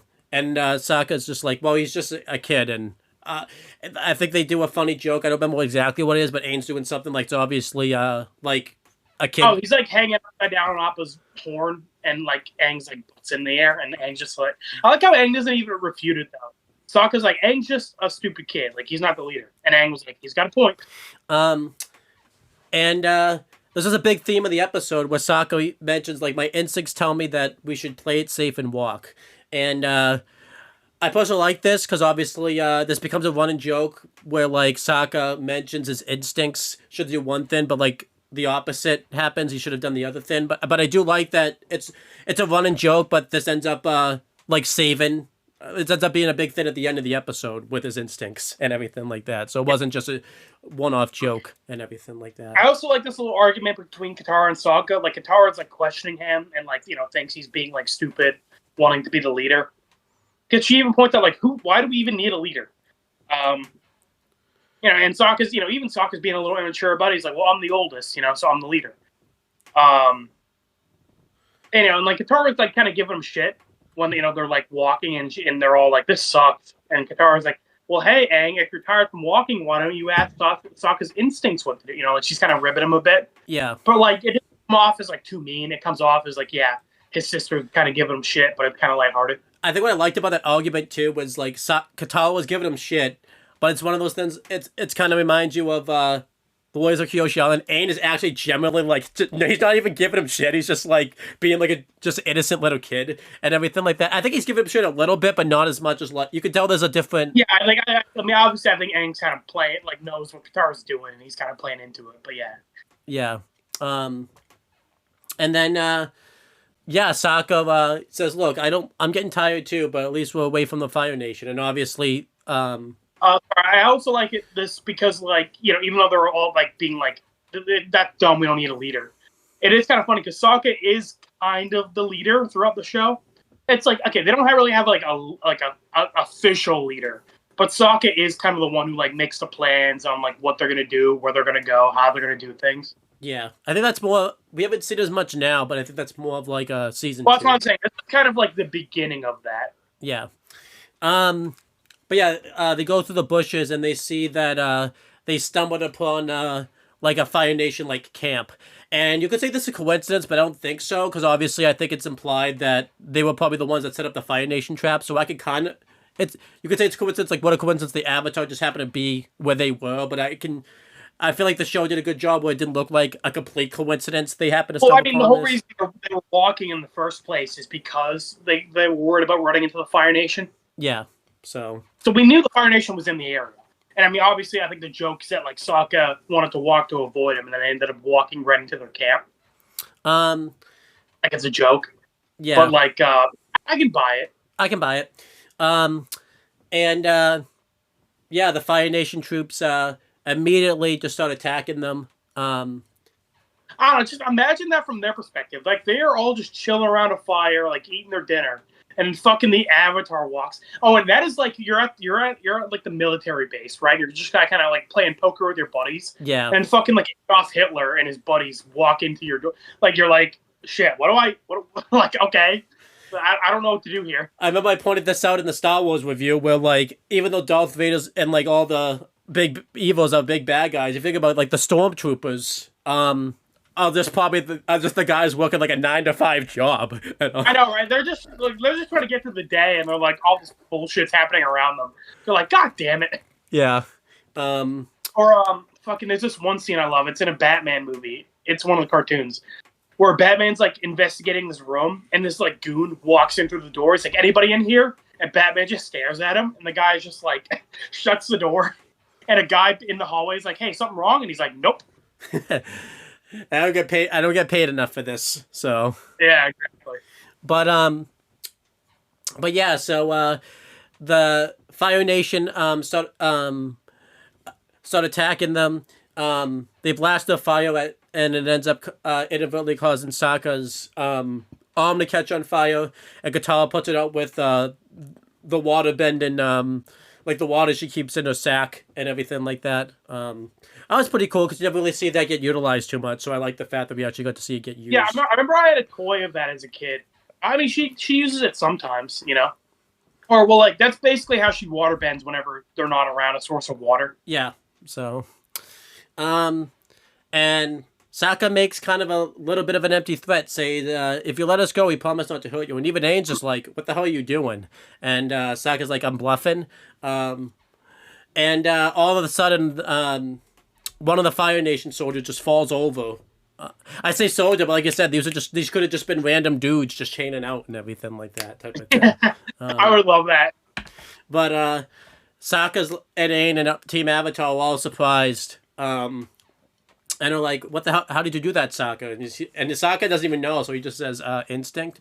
And then we find out that it wasn't instinct. They do a camera shot because they say, look, they're in the trees. And we see Jet come down. He's got a really cool look. He's got dark hair. He has darker skin, and he has like these really cool like swords that he uses. But they're not like swords really. Yeah, swords like bent at the tips. So he doesn't use them as like slashing. He uses them to like catch an opponent's like weapons and like redirect them and stuff. Yeah, or trip their legs because he does that a lot in fights. Oh yeah. He basically uses it to like trip or misdirect or something. And we see one of them has a bow and arrow. He becomes a pretty big character in the show. Not big. Yeah, he comes back later with Jet. That long shot. And then we see, like you said, Pipsqueak. And this fight's just really cool. I like that Team Avatar's in this fight, but it's more to just kind of introduce like Jet and everybody. They're kind of the ones that get the most focus. We see Jet just take out the entire like crew with the swords and everything like that. We see Pipsqueak. They do a bit with him where he has like this giant block of wood, like you said earlier in the video, and you know, they do a funny joke where he smashes it and we think that he like took out the Fire Nation, but he find out he just like bent their swords, so they ended up running off and everything like that. Yeah. Yeah, because obviously the implication is he just fucking bashed them in the head and murdered them. Yeah. But Team Avatar gets something to do. Katara uses some really cool water bending and blasts them. And a big thing that ends up coming from this fight is Sokka keeps trying to take out the enemies, but Jet keeps kind of overtaking his shine. Like Sokka obviously was just waiting for the guy to show up, but then Jet took him out before that. And Sokka's like, hey, what the hell? He was mine. And Jet's like, you gotta be quicker than that. And I like that there's another point. Like Jet just takes out one of the guys, and Sokka was about to take him out, but I think like whatever Jet did, like took out that guy also. Oh yeah. Jet like disarmed a guy and then like threw his like weapon away or whatever, and then like threw it at the guy Sokka was charging at. So again, that's twice in a row where Sokka's like, "Come on!" Yeah, and I think this is good because you know this wasn't just a random. Oh, go ahead. Sorry. Go ahead. This is good because this wasn't just a random comedy scene. It ends up becoming something like in the show, but it's funny like in the moment type of thing. So, yeah. I was gonna say that like normally I don't like it when Avatar kind of like gives Sokka the shit end of the stick, you know, in like fight scenes, because a lot of times in Avatar like Sokka is basically made useless in fights. Yeah. But this is one of the times where I'm okay with it, because again, you know, kind of sets up like that the like a little bit of a beef between Jet and Sokka. And again, you know, last episode did a good job of kind of having Sokka involved in the action. So I'm like, okay, you know, I'm fine with that. And this ends up being a good episode for Sokka anyway. So I'm like, yeah, it's fine. I'm cool with Sokka not doing too much in this fight here. Yeah. And that's kind of the whole fight. You know, this fight's, I think, really good. It's a really good introduction to Jet's group. It's really the first time we've seen, like, non-benders like do well against benders, because obviously we don't even know Zuko can use like swords yet. We're still pretty far off from that, and well, I mean, not too far. A couple episodes away from Blue Spirit. And I know the pirates did well against like Zuko and his group the last episode, but I feel like we didn't really see much of that fight, so we don't really know how well they actually like did type of thing, because it was more like in the smoke and everything like that. And like Aang and Katara's group didn't really try to fight like the pirates. They were more on the defense than like the offense and everything like that. So this is the first time where you know, we've seen non-benders like kick you know, firebender's ass, or just a bender's ass in general, which is pretty cool. And Aang and Katara, I'm impressed. Oh, and I forgot to mention the biggest thing that came from this fight was Jet and Katara have like an introduction. Like they don't meet, but obviously there's like a little face off where they meet each other, and there's like, it's like implied they're gonna be like a love interest and everything like that type of thing. I'm glad this doesn't, you know, even though it's a big thing this episode, I'm glad that wasn't the main focus, just because we kind of got that already. Even though it wasn't a love interest, but we kind of got like some type of love interest between Katara and was it Haru? What's the name of the guy? The Earthbender guy that went to jail. Yeah, Haru. Okay. That shows you we go a while without reviewing Avatar sometimes, because the names. But it's funny. I don't know if you saw it or if you did. It's been a while. Remember Avatar Chibi, where there's like an episode where like it's like all the like Katara's love interests are like want to ask her to like the dance. Yeah, I think so. Haru, Jet, Aang, and Zuko. That's right. But so yeah, even though even you can make the argument that wasn't a love interest there, but there was kind of something for him in there. So this was more so a love interest thing, but I'm glad it's not the main focus, just because we kind of got that. Yeah, like the thing is like, well, especially with Zuko, I brought it up in the waterbending scroll, where like it was kind of one of those things in the writers' room where they were kind of planning on making them a love interest, but they just didn't really go anywhere with it. Yeah. But whereas Jet, it's like they planned on having Jet be like the love interest for Katara. But yeah, Aang and Katara are impressed that you know, that this group just took out a whole nation of well, not the whole nation, but a whole group of firebenders, a whole army. And Katara, Sokka's not impressed. You could kind of tell that he's a little he feels like a little, maybe not threatened, but like he feels like, I think he's a little jealous of this group because they seem to be better like fighters than he is and everything like that. It's like, come on, there was only like 20. I don't know why you got a thumbs up. You didn't even. All you did was scratch your face, and you got a thumbs Yeah. up. But yeah. I mean, I think this is pretty much you because it's the introductions. But what did you think of this fight and everything like that? I thought this was a really good fight, a really good introduction to. I like the Good music. fight. Good introduction to Jet and his crew. Yep. Again, I love the look of this forest, like the red leaves. Good look. Jet and his crew. Again, I like their designs.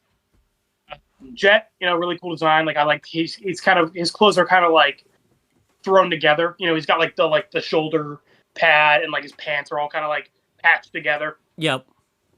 Like they definitely come across as like kind of like poor kids, kind of just like using whatever resources they have. I like the music that plays during the introduction, where it feels like it's like a heroic like group that's coming to save them and everything. Like Yeah, that. and in a lot of ways they are heroic, But yeah, and this is also again cool because we haven't this is our first time seeing like a group like this fighting the Fire Nation. Because later in the show it's basically like, so it's Fire Nation versus like the Earth Kingdom Nation, military, and like the Northern Water Tribe's not really doing shit. The Southern Water Tribe has like some ships, like Sokka's dad's in command of. Yeah. But then, you also have like little groups like this, kind of like essentially, just like doing little victories over the like nearby Fire Nation troops. Yeah, I remember you said there's that YouTube series going on with just the Fire Lord's perspective. Imagine what he's thinking, like the fact that this little group is fucking taken down is like. I know, right? Sir, so our Fire Nation troops in this nearby village are getting fucked up by like 15-year-olds. It's like, are they like powerful benders? And like, no, just like random ass kids. Like, what the fuck? Because I mean, because it ends up being a joke. Legit, one of the lines that Pipsqueak says is, "We just been doing whatever they can to mess." Like, I just like to think that, like, I don't know, like cutting off their supplies just to fucking do it, not even to fucking like. Yeah. Well, it actually kind of ends up being a plot point. Is that like, Jet mentions that like they're trying to protect the nearby Earth Kingdom town that's been like occupied by the Fire Nation. But basically, Jet's gone a little too crazy with his hatred against the Fire Nation. We'll get to that. It kind of stopped being about protecting the Earth Kingdom citizens, and more so about being fucking over the Fire Nation. Yeah, we'll get to that later. But yeah, let's get to the introduction. But also I want to point out, like, I like this, plot point because it's kind of true to real life. There's plenty of points in history where it's like the army versus the army, but then you have like little bands of this, like of just like regular citizens kind of doing guerrilla tactics. Yeah, there's been stories about that for like. Like a big one I can think of in World War II when France surrendered to Germany. There were still a lot of like French people who like didn't give up the fight. Like French resistance fighters. Yeah. But yeah, Jet introduces himself to Sokka, Katara, and Aang.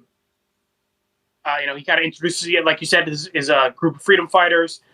They mentioned that they're kind of just mess with the Fire Nation whenever they can, and the Fire Nation is like taking over a nearby Earth Kingdom village, which is pretty consistent with what we've seen. Like we've seen plenty of villages that have been like occupied by the Fire Nation. Mm-hmm. Especially Haru, that one that we mentioned, his village. And it's funny because actually we don't really even see that village in this episode really until like the very end. But yeah, I didn't think we really needed to because we've gotten a good feel for what these villages are like under Earth Fire Nation occupation. Yeah, like you said, the Haru episode's a big one. Yeah. Yeah, so like I'm okay with the fact that we didn't really get to see this village that much. Like it's kind of, we got a good impression of what it would be like from other episodes. Yeah. But yeah, Jet and his group are basically war orphans. I'm going a little out of order here. He mentions it when they go to their hideout, but basically, Jet, his parents were killed by the Fire Nation when he was 8 years old. Funny enough, we end up meeting his parents' murderer later in the show. It's kind of like a one-off thing. They don't really do anything with it, but we end up finding out his parents were killed by the Rough Rhinos. Oh, that's right. Yeah. They're kind of just like one-off villains, but then then Jet has that flashback of them. Yeah, that's right. Like really weird. Like I mean, it's like okay, it's cool that they like are there, but it's like kind of random. The Laflitos seem to be the Declans of Avatar, where like Yeah, pretty much. Yeah. So and then long shot. His parents, same thing. They mentioned that his parents got killed. And that like I think he said. Well, actually, no. I think he said like Smellerby, same thing. And then long shot never had a home in the first place. yeah, and he mentioned like But he basically says like, okay, like either Smellerby or long shot, same thing. His parents were killed. Their parents were killed, and then the other one just never had a home in the first place. I think he mentioned Smellerby too. I might be getting this mixed up, but I remember he mentions one of them. Like they just found like they were stealing food from them, type of thing. So he's like, huh? The Duke. Yeah. So. Which is funny that they bring that up because remember in book 3, when Pipsqueak and the Duke join the gang again in book 3, Sokka mentioned the same thing where they found Pipsqueak and the Duke like going like stealing their food. Yeah. So it's that's pretty consistent. That's how they ended up joining Jet, was stealing their food, and that's how they ended up joining Aang again in book 3. Yeah, that is funny. They did a funny joke, and it was like the commercial, but I want to mention it because what I like about this joke is it's not funny for the reasons you think it would be, where like Pipsqueak introduces himself and Aang thinks that I think like LeDuc is Pipsqueak, so he's like, that's a hilarious. Yeah. Oh, okay, you can mention it. Well, it's a small scene, but yeah, like, and yeah, basically the Jet's introducing his crew, and then yeah, he mentions Pipsqueak, and then Aang goes up to the Duke, being like, "Oh, you're Pipsqueak? That's a funny name." And then it's the huge guy who's called Pipsqueak, and he's like, "You think my name's funny?" You're thinking he's pissed about it, and then Aang's like, just so earnestly, like, "Yeah, it's hilarious." And then Pipsqueak like starts laughing with him, like he appreciates that Aang is like so honest about it. I think what makes this joke funny for a couple of reasons, because they do this joke a lot, but typically when the big guy like says, "You think my name is funny," you think Aang would like cowaway and feel like, no, I didn't think it was funny. I like that Aang actually like says like, no, yeah, he just doubles down. Like, yeah, I think it's hilarious. And I like that you think the guy's gonna kick his ass, but the guy actually like laughs with him. It actually is a good. I feel like it's a good joke because it doesn't go the way the joke you think the joke's gonna do. It's not the typical like joke they would do for that type of thing. It's kind of disappointed that was the commercial break, because I remember that was always the commercial break as a kid. Like, wow, that's kind of, I always thought that was a weird commercial break, but kind of weird point to do it. Yeah. But yeah, they basically while they're introducing themselves, they're stealing whatever the Fire Nation had at this camp, and they mention that they are taking some blasting jelly, and Chet's like, "Oh, nice, that'll be useful." Mm-hmm. And we find out what they're going to use that blasting jelly for. Which I like. And yeah, basically Jet was planning on raiding this camp like for a while, but Aang, Sokka, and Katara stumbling in and like distracting them all basically gave them the perfect chance to strike early. Which I like this because this didn't make it like a coincidence that they just happened to be there, like, when Team Avatar showed. Like they had been there for a while, they would just wait for the perfect opportunity, and that was the perfect opportunity. So it all kind of. And it makes sense because again later we see a similar thing where Jet and Sokka are like out on a mission, like spying like the nearby area. Mm-hmm. So presumably Jet and his crew do this a lot, where they kind of just like are spying around, looking for opportunities. I mean, they even say that. Yeah, where they're basically just like, cutting off the Fire Nation supply line whenever they can. The only coincidence that comes out of all of this is what a coincidence, like the Avatar just happened to be here type of thing. Yeah. Because, I mean, remember, well, actually, I don't know. I mean, again, Jet was planning on doing this, but like Aang showing up basically let him speed up the process. Yeah. Because, I mean, the blasting jelly helped speed it up, and also later on, Aang Katara helping waterbend also sped it up. Yeah, we'll talk when we get to that point. So it is kind of, I was going to do this anyway, but like he saw this as an opportunity to like speed it up by like a few weeks, if not months. Yeah, definitely. Yeah. But yeah, it is kind of like, well, what are the odds that Aang showed up? But I guess you kind of say that with like anywhere Aang shows up. Yeah. Because again, this is kind of like a situation of like, I can buy the people like Jet are everywhere. just like a group of people like making whatever like little fuck yous to the Fire Nation they can. Yeah, definitely. I mean, I remember when they go back. And oh, what are the odds that like this happened? This isn't like fucking permanent retirement in Ben 10, where it's like, what are the odds that like Ben's aunt's like retirement home got invaded by aliens like that day, when they hadn't seen Ben in years, and it's like a couple weeks after Ben got the Omnitrix. Like what the fuck are the odds of that? This is like I can buy that this situation happened. Yeah, definitely. Yeah. But yeah, and I like how Katara mentions that, like, yeah, we ended up stumbling here because of instinct. And Jet's like, that's a quick way to get yourself killed. And again, he doesn't know Sokka's the one who came up with the instinct thing, so it's another reason why Sokka's like, all right, fuck this guy. Yeah. But yeah, they end up going back to their hideout. Oh, and also I like this, where Aang introduces himself as the Avatar, and Jet's like, not like, oh my god, like everyone else has been. He's like, oh, cool. Yeah. Kind of just playing into that like Jet's like really cool mentality of like he doesn't really get like stressed out or like shocked easy. Like he's kind of go with the flow, it seems like. Yeah, that's what makes his breakdown even more kind of upsetted like later on type of thing. So yeah, he really seemed like the chill, like confident leader, Well, again, this episode kind of set it up as like Sokka should be more like Jet, like cool, calm, confident. But and obviously we end up getting that like no, Sokka's got the right idea. Yeah. Funny enough, reminds me of Training Day, where like half of the movie is setting up that like the new guy Jake should be like Alfonso. I haven't seen that, so like the second half of the movie is like no, Alfonso's like a piece of shit. That's insane. I'll have to watch that sometime. Yeah, it's a good movie. But yeah, this episode kind of does the same thing. Where like first half, it's like, oh no, Jet's a cool guy. Sokka should be like him. But then the second half, like, no, don't be like Jet. But yeah, they end up walking to like this part of the woods where there's like little like handles hanging out from the trees, and they grab on, and it just like shoots them up. And Jet grabs onto it and grabs Katara and like pulls her up. Like very romantically, I like how they even make fun of this part in the Ember Island Players. They do, yeah. That was funny, yeah. But they also include like the flood part, and they have Katara be all for it. Yeah, I liked that. Yeah. But yeah, they end up going to this big, like essentially like little village in the trees, which again very Robin Hood-esque. Mm-hmm. Like the fort hideout.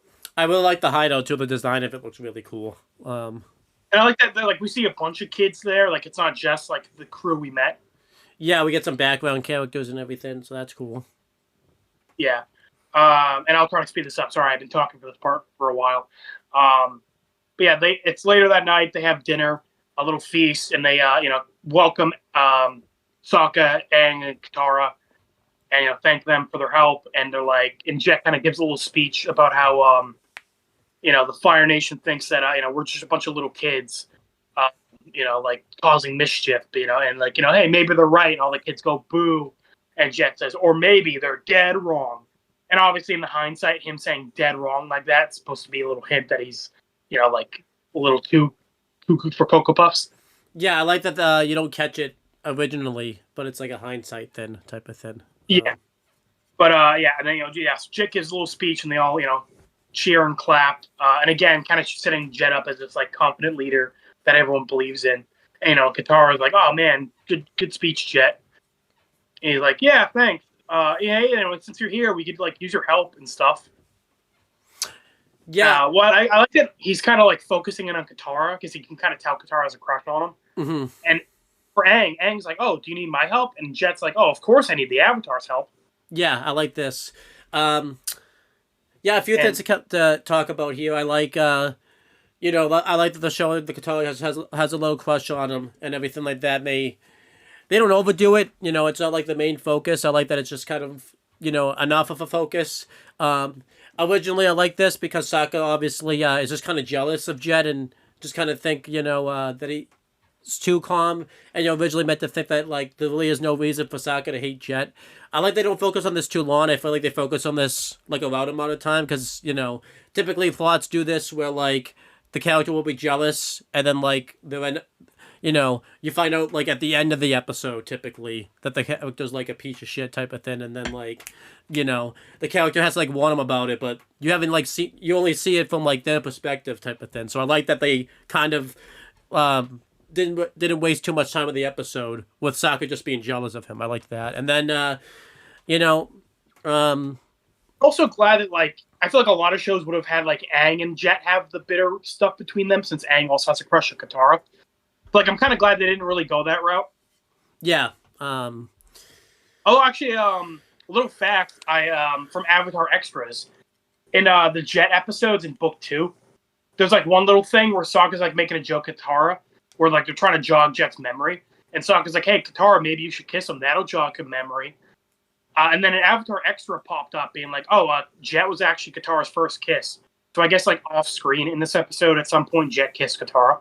Yeah. Okay. So, I mean, it's not really that important, but I'm like, yeah, I can buy that. I kind of like that happened off screen. I don't know. Yeah, again, it's like it wasn't super important, and again, Jet like can clearly tell Katara has a crush on him. Yeah. So I can buy that. I was have to like manipulate her. But yeah, I guess I'll talk about this part. Sokka, obviously he's getting upset, so he says like, "Look, we're gonna leave tonight," and Jet's just like, "Look, Sokka, you can't be leaving yet. I need you on an important mission tomorrow." And Sokka's like, important mission. So I like this. He's kind of manipulating like Sokka, because Sokka's not really a big fan of his, but like he knew that even though it ends up not really being that important of a mission, like Jet telling Sokka that this was an important mission was enough to give Sokka like that hope that like he could be useful and everything like that. So that made them want to stay. Yeah, well, that's what I was saying earlier. Is like he does a good job of like he hasn't even known these guys for very long, but he's like instantly able to kind of tell like, okay, I know how to kind of work all of them. Yeah, yeah, we have the mission. We see that Sokka and Jet up in the trees, and I like this because they obviously have like a little callback, like a signal they give each other when they want to. Talk to each other, or when they want to give signals, they will whistle at each other. I can't do Jeff's whistle, but it's a really cool whistle. I really like it a lot. Sokka and Jet are just waiting for someone to approach. We don't really know who it's going to be. And I like this because we get to see Sokka like actually like be useful, and like we get to see like his war tactics and everything like that, because we never really get to see that because obviously he's always surrounded by benders and everything like that. Sokka puts his knife and he sticks it through a tree, and he's using it to listen for like vibrations when someone's gonna walk by and everything like that. And I like that this works. This wasn't just a thing that Sokka tried to like point out and like it didn't work or something like that, like we saw earlier. I actually like that this ended up being like a useful tactic and everything like that. He says that someone's approaching, and we don't really know who this is. I think we're expecting that it's going to be like a Fire Nation soldier or some big imposing force. But then we see that it's just like an old man, and he looks pretty harmless. He's walking on a cane and everything like that. And Sokka's just like, he even tells Jet to stop, like, okay, stop, it's just an old man. But Jet still goes. I like this, because if you watch this in hindsight, you could make an argument that, like, maybe Jet, like, just didn't hear Sokka, but I feel like there's enough of a pause where, like, Jet still goes down anyways, even though Sokka, like, called it off and everything. I Sokka and, like, just didn't care. Yeah. But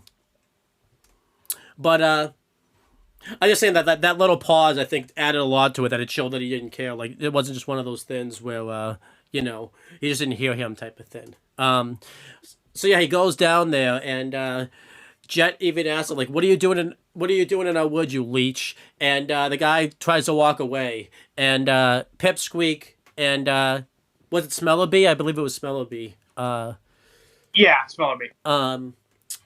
Out behind him, and they knock him to the ground.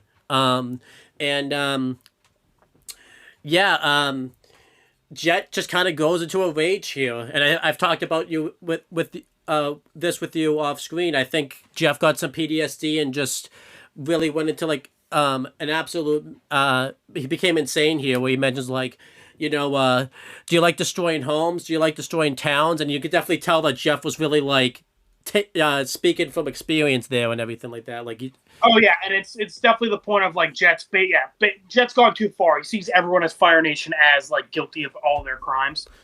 When this is just an old man. He hasn't done any of those things. And we don't know what Jet's about to do to this guy, but then Sokka has to step in. And I think this is really good because this shows that Sokka character is really advanced since episode 1 because, Sokka didn't like Aang at all because he was Fire Nation. He hated all Fire Nation. This just shows how much progression Sokka's character has gone through that, like, yes, this guy is Fire Nation, but even Sokka is just like, look, he's just an old man. Like, he's not hurting anybody or anything like that.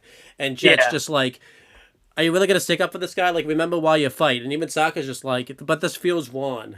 And they end up robbing this guy and just taking off. And, Sokka looks at this guy, but he doesn't really, like, help him or anything like that. He just kind of walks off and everything like that. But I like this guy, because this guy ends up being a big character at the end of the episode. But, yeah, I really liked this scene a lot. This just showed, like, how twisted Jet's become. I feel like this really just shows like the character question of Sokka, but it definitely shows that because even though we saw Katara mention her mother, she lost her mother in a Fire Nation way, we see like how messed up like some people have become from that, because obviously Jet was. I like that Jet kind of used that against Sokka, where Katara mentioned their mom, and then Jet was like, "Remember what the Fire Nation did to your mom, Sokka?"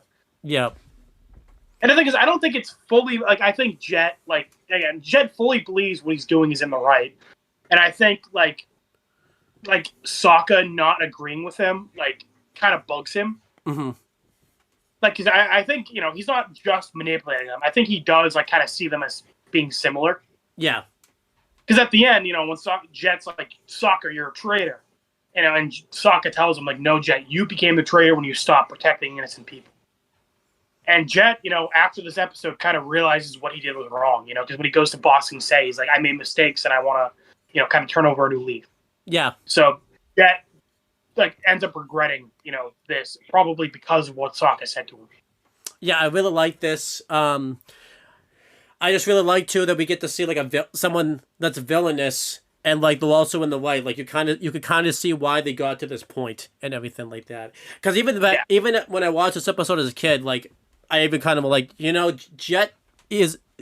I can understand why Jet's feeling this way, because, again, he lost his family in a Fire Nation raid. And I really like the fact that, we got to see a villain, too, that wasn't just Fire Nation, because obviously, I think a lot of these episodes, the villains have only been Fire Nation. I guess you could say the pirates, even though they weren't Fire Nation, but I feel like the pirates, like you said, really aren't much characters. They're just kind of there. Like, Jet's actually being fleshed out as a character, so I really like that we get to see someone that's not like Fire Nation as a villain, because we haven't really seen that type of thing. Yeah. Well, Jet's really cool. Non-bender villain, who can compete with benders. Yeah, Earth Kingdom citizen who's a villain. Like sympathetic villain. Like, he's kind of checking off a lot of like firsts for Avatar. I feel like too he's not villainous in the sense like macho villain like we've seen with Zhao. That's what I'm saying, like kind of sympathetic villain. I mean Zuko, I guess, but it's kind of like you get why Zuko is like that, but like he's obviously in the wrong. Whereas Jet's like more so like, okay, I still get why he's doing what he's doing. Like, he's going too far. And I like that he's being more manipulative than like macho too. Like, he's not punching people in the face and like destroying them. Like, he's using their like... Yeah, it's like a smooth talker, He's not just like big bad guy, like, I will kill all of you. No, he's like, he knows how to play the game. I like how we just said that, but then he just fucking threatened an old man. So I'm like, what the fuck do we know? Like, yeah, okay, well, he has his moments. Yeah. But, so then, after this happens, and I like that they introduce this part of Jet right away, because I feel like now you can kind of see why Sokka doesn't like Jet. Before it was just jealousy, but now he realized that Jet's going too far. I like that they introduced this right away. They didn't wait till like the end of the episode or like midway through it type of thing. I like that it was kind of introduced kind of immediately type of thing. And I feel like we spent enough time like with Jet, where like this didn't feel too soon. And again, because if you think about it, Jet was built up off screen, so it's not like this came up out of nowhere type of thing. Like this Jet has been kind of doing this off screen, so it doesn't feel rushed or anything like that type of thing. But yeah, Katara and Aang are just hanging out. They do a funny joke where one of the characters gives Aang like I don't think it's firecrackers, but it's supposed to be like firecrackers, and he uses it on Momo, and Momo just gets mad, and Momo like uses like the whole thing on Aang pretty much. Oh yeah, that was funny. I like to how pissed Momo gets too, and like he instantly knows to go get them type of thing, and he like, because Aang really did like wonder him, and like, Momo did like that Momo looked like the face of evil right there type of thing. That was like, you know. Don't throw firecrackers at Momo, I guess, type of thing. So, Sokka like wants to leave. He says that Jet's a thug, and Aang's just and Katara obviously doesn't believe this because obviously Sokka, I don't think she believes Sokka's lying, but obviously we've seen before where Sokka, didn't really see the situation for what it was. Obviously the biggest example of that was meeting Aang. He thought Aang was like evil and like Fire Nation and everything like that, but he ended up being one. So you can kind of understand. And again, Katara has a crush on him, so I don't think she wants to hear that someone she has a crush on is like this. So they kind of talked to Jet about this, and Jet doesn't mention that the guy that they robbed took Aang and Katara was Fire Nation. So, when Jet mentions it to him, Katara gets upset and mentions, no, he didn't mention that. And then Sokka, I even like how Sokka says, okay, yeah, I didn't mention it was Fire Nation, but he was still wrong. So, like, Sokka's still on the right, but then Jet's just like, yeah, but Sokka, you saved my life. He puts a knife down, like, onto, like, the bottom of the tree that he had his feet on, and, Sokka says, that the guy was sent to eliminate me. He points out that the night was filled with poison and everything like that. Yeah. So basically, Jet pulls out like a knife, and like he reveals that like in like the handle there's like a little poison vial. And I like this obviously. So Sokka mentions like I didn't see a knife on that guy. Like so, obviously the implication is that like Jet like is bullshitting. Like the old man didn't actually have a knife. I do kind of I like that like. Sokka, you saved my life by like feeling the vibrations and stuff. So I like that, like he's bullshitting, but like he makes it more believable by saying like Sokka, like I owe you my life, like thank you, you saved me. Yeah, I do like that. We never find out if Jeff was telling the truth or not. It's pretty much implied that this guy, obviously Jeff planted the knife, but I like that it doesn't like reveal it in the episode. You can make an argument, yeah, maybe the old man really was an assassin, but like I think the implication is that like Jeff's bullshitting. Yeah. But again, you could argue either way. I hope it's that he's bullshitted, because it would be kind of dumb if the guy actually did have a poison. The guy did poison him, because then Jet would be in the right. So I kind of hope it's the first one, but I think it's definitely the first one type of thing. Yeah. So Sokka just had enough, so he says, "Okay, we're leaving." And Jet's trying to tell Aang and Katara, like, you guys can't leave because they mentioned that the Fire Nation plans on burning down the forest, and like if you guys stay and help, you can help fight the fires. I do have to ask though, because obviously they were so dead set against, they were gonna have to leave eventually anyways, because Aang has to get to the North Pole. Was Katara just said like fuck that? Was she just gonna stay there forever? Like was she just? I mean, probably not that, but they were probably. Katara would have liked to stay for like a couple days, because I mean, think about it. They're only been here for like a day and a half. That's true. But I think who knows? Maybe Katara would have been like, "Hey, Jet, join us. Yeah, join the party." That's true. That would have been a cool what if. Fucking what if Jet joined them? Yeah, that's a video we can make someday. Should this be you now? Because you're supposed. Yeah. So basically, yeah, they were staying the night, and then Sokka was like, we want to leave tomorrow, first thing. But while everyone's sleeping, Sokka, I don't remember, Owen, like, mentioned this scene. I do not remember this part. Like, I remember what happens after it, but I basically just Sokka overhears Jet and his crew, like, talking or something, and he goes to follow them. And then this scene, I remember, they're by the dam, near the nearby town, and basically they're gonna use the blasting jelly they got to blow up the dam, and they're gonna have Aang and Katara use like the nearby like water like vents to fill up the dam like the full capacity, then blow it up and flood the town. So basically, they want Aang and Katara to fill up with as much water as they can because they don't want like any chance of the Fire Nation surviving. I do like that they don't mention the plan like beat by beat. Like you kind of piece it together as the episode goes along. Like, okay, this is gonna happen. This is gonna happen. So yeah, well, again, it's like when they mentioned the blasting jelly earlier, and they talk about Aang and Katara like helping with the water and stuff. So, and again, I like that this isn't just like, this isn't like a new thing. Like this is clearly like Jet had this plan for a while, but he saw this as an opportunity to like speed it up. Yeah, and I do like I said. Jet's had this plan for a while, so it makes sense when you watch the episode. I didn't really catch the because I remember as a kid when I watched this, they like robbed the camp. I didn't catch originally that it was that the blasting jelly was a part of it. So it's like, oh, when you realize the blasting jelly, you realize that this plan was going on for like a while, type of thing. Funny because he did Torch Trap not too long ago, and that had a fight with Ben versus like the megawatt at the dam. Yeah. I'm just saying, kind of funny yeah. that we're doing 2 dam episodes fairly close together. Yeah, that's pretty cool. Yeah. Yeah. Obviously, this one's a lot better. Yeah. And they both involve fire. Funny enough, because Aang's heat blast. That's true. Well, yeah. Does that count though? Because there was no fire in the actual fight. It was just. No, but it was the wipe out Fire Nation, I guess. Yeah, I'm kind of reaching on that one, but I just wanted to bring it up. Yeah. But yeah, and I like that Smellerbee kind of mentions having second thoughts.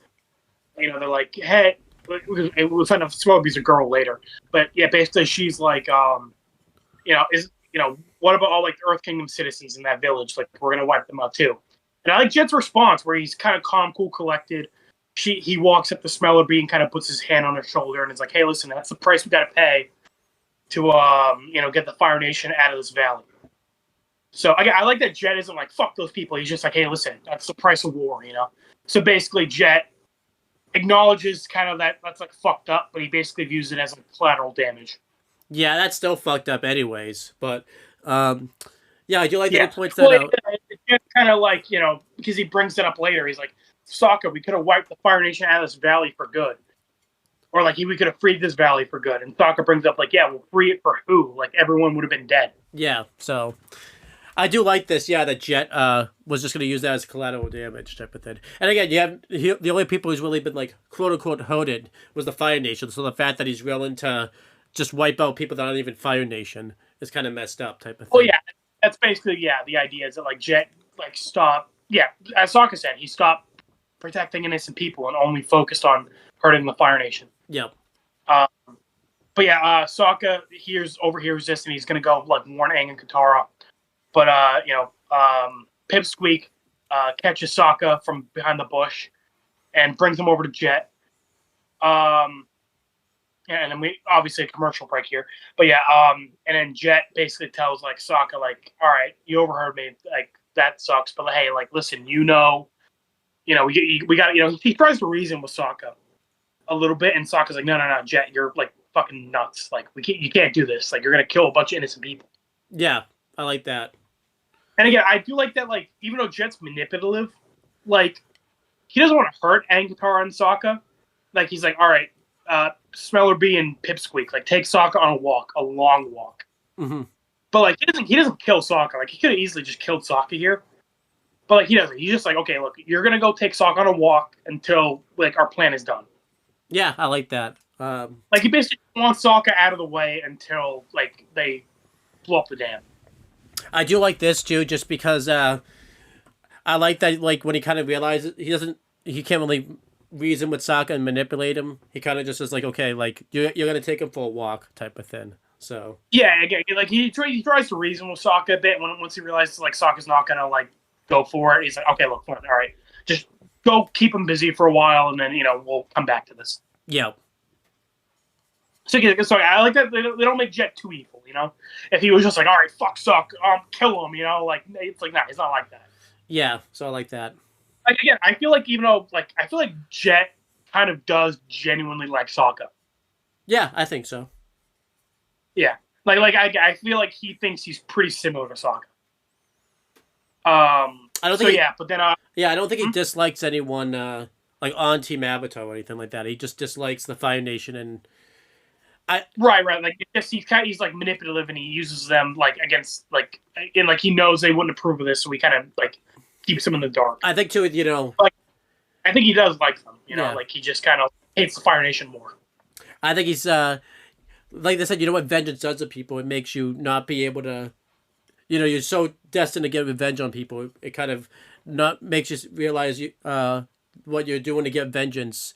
You're willing to do whatever it takes to feel like you have vengeance, type of thing. Right. Well, I just wanted to bring it up because, like, you know, I think some people watch this and it's like, oh, Jet like doesn't care about them at all. He was only manipulating them, and I'm like, no, I think he does like them. You know, like obviously he doesn't hate them, but like I don't think he was just neutral on them either. I think he does genuinely like them. It's kind of like the relationship we always talked about with Walt and Jesse or Walt and Hank in Breaking Bad. I think he actually liked those people, but he was definitely manipulating them in both instances. Yeah. But yeah, basically Katara and Aang meet up with Jet as they planned on. And you know, Jet kind of bullshits about Sokka being like, oh yeah, you know, Jet like Sokka apologized to me about like what happened, and you know, he's on a mission with Smellerbee and Pipsqueak right now. And Katara's like, really? Sokka apologized? And Jet's like, I know, I was surprised too. I thought this was a good cover up because obviously Sokka they even mentioned that he's usually pretty stubborn. So I like, you know, I feel like Jet did a really good sell on his lie here because I feel like anyone else could have told this lie, and like if Katara bought it, we'd be like, oh come on Katara, you really know your brother. But I think Jet did a good job convincing Katara that he was actually like surprised and everything like that. And I like they do the cartoon thing, you know, where they make it really obvious the character's lying, where they're like, "Oh, he, you know, he's just like off doing a thing or something," you know. Yeah. So. But like, I think Danny does that a lot, you know, where like Danny has to like lie about something, and he's just like obviously lying. Yeah. So I mean, I like that like Jet like again played it cool, like he wasn't like stuttering or anything. Like it seems like he like I would believe him, you know. This is like the first time I think we've reviewed a show where it's obviously a character's lying, and we know it. They actually acted pretty good. Because don't forget in Breaking Bad, when Walt was lying to Jesse about not poisoning Brock, we didn't even know it until like the end of the episode. Like, wow, Walt. Yeah, exactly. But yeah, I'm gonna stop talking about Aang and Katara because I just realized that you're technically talking about that. I'm talking about what's going on with Sokka. But that was related to it, so I will allow it. Yeah, you'll allow it. You're not going to come to Florida and beat the shit out of me for talking about it. I understand. But yeah, Sokka, while Jet is hanging out with Katara and Aang, fucking Jet replaced Sokka on Team Avatar. That could be a Jet winner. shows up, fucking Sokka's blue and like ponytail, and he's like, "Hey guys, I got my own boomerang. I'm the new Sokka." That'd be funny. Yeah, but you know, basically, yeah, Pipsqueak and Smellerbee are walking Sokka around through the woods, and Sokka's tied up. And, you know, Sokka's trying to reason with them and be like, come on, guys, like, you gotta know that, like, what Jet's doing is crazy. It's gonna kill, like, so many innocent people. And, again, I like Smellerbee and Pipsqueak's logic, essentially, because, you know, obviously Smellerbee was kind of questioning it earlier, where they basically said, like, hey, listen, Jet's a great leader. You know, he's always, like, known what's best for us. You know, he always, like, pulls through. We listen to him and things work out. Yeah. And again, I think it makes sense because, you know, Jet's been the leader of the freedom fighters for a while. So, yeah, I can kind of buy that. And again, like, you know, the idea is, like, these are all, like, war orphans, and Jet kind of gave them, like, a new family. So, yeah, I can buy that they're like, yeah, no, Jet, like, gave me a new purpose in life, and he's always gotten us through, like, bad situations. Like, I trust him enough that, like, I'll know this is going to work out.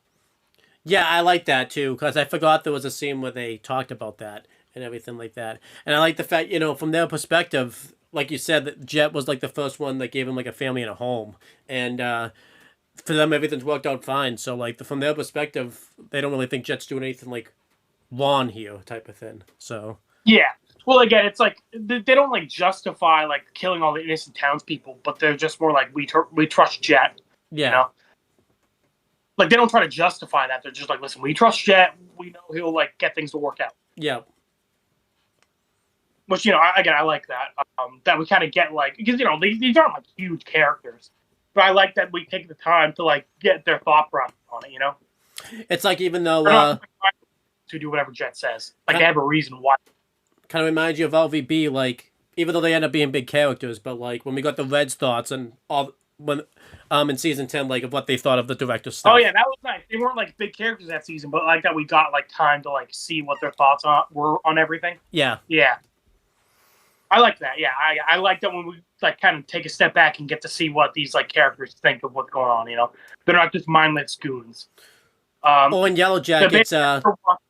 Sorry, go ahead. In Yellow Jackets, when we get to kind of get Jeff's thoughts on what he thinks of all this plane crash nonsense, it's kind of like the character that's the most out of that. Like the most normal guy there. He's kind of saddled with all this bullshit. Yeah, it's nice to like. Yeah, when he was talking with Callie about like, hey, listen, like this is me and your mom's bullshit. Like you don't have to let it like ruin your life. Yeah. And yet somehow the Yellow Jackets fan base hates Jeff, and I still don't understand. I know. When you told me that, I'm like, how? He's like the most fucking reasonable character. Besides Ben, who's fucking Giga Chad, Yeah, I can't wait. Ben's gonna get a lot of love when we do that comparison video type of thing. So. Oh yeah, Ben's easily the best character in that show, hands down. But speaking of one of the best characters, Sokka, again being the Giga Chad, sees some traps like the ones from before, the Fire Nation traps for animals. And he realizes this is his chance to escape. He says, well, if, that's how Jet leads, by just having all of you blindly follow him, then he's got a lot to learn. And he books it, and Pipsqueak and Smellerbee go after him. And basically, Sokka leads them into the animal traps. Pipsqueak and Smellerbee run into him and get, the cage closes in on them, and they get flying up into the trees. Mm-hmm. And basically, Sokka books it. And we get this little joke where Pipsqueak is like eating the nuts, and Smellerbee's just like, "Oh my god!" And that's the last time we see them for a while. Smellerbee we don't see till the end, like midway through book 2. We don't fucking see Pipsqueak. We don't see Smellerbee till halfway through book 2. We don't see Pipsqueak till book 3. Yeah. But I like that they bring them back. They're pretty minor characters, but it's just kind of like funny that we're not going to see them again for a while. I know, yeah. And then one thing you missed. Imagine they never got down. They fucking just starved to death in those traps. I know. I was gonna make that joke, but then I forgot what they both ended up coming back. Yeah. But one thing you missed is Sokka was meant to be tied up here, but I guess we find out they're not really good at tying knots because Sokka was able to get out of it like pretty easily after this and everything like that. Oh yeah. But then yeah, so meanwhile, Jet's with Anna Katara. They have that conversation that you mentioned with, about Sokka. And all of a sudden, like, steam causes Aang to fly up into the air. And they realize they're there, and there's these vents that's letting out steam. But because it's near, like where a water reservoir is supposed to be and everything like that, like, water's trying to get through these vents and everything like that. And like we said, the plan originally, had Aang and Katara not been here, was they were just going to be waiting until the water, like, got released and then filled up the dam. But Jet's idea was they were going to help it along. And Katara's obviously, like, questioning if she can do this or not, because, again, Katara really isn't much of a waterbender at this point. But Jet actually gives her some confidence type of thing. And Anna and Katara do this. This looks really cool. I really like this. They basically take the steam and just slow it down, and then eventually the water comes out and it fills up the dam. And I really like that. And then Jet's even motivating them and says just keep it going. And he says I'll be at the dam doing whatever. I forget what he exactly said. And Katara even offers to meet them there, and Jet's like, I think it's best you being at the hideout. So it's almost like, he realizes if they go to the dam, and as we see what happens, he'll figure out the plan. And he doesn't want them to, like, stop them or anything like that type of thing. So, they continue doing this. This happens for a few minutes. And then, off screen, we see that they do the rest of them. And they eventually just finish early.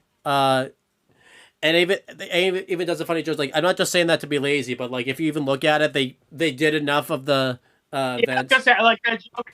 Aang doesn't do a whole lot this episode, but I kind of like the little funny moments he has in these episodes. Yeah. And he says like, I'm not just saying that to be lazy.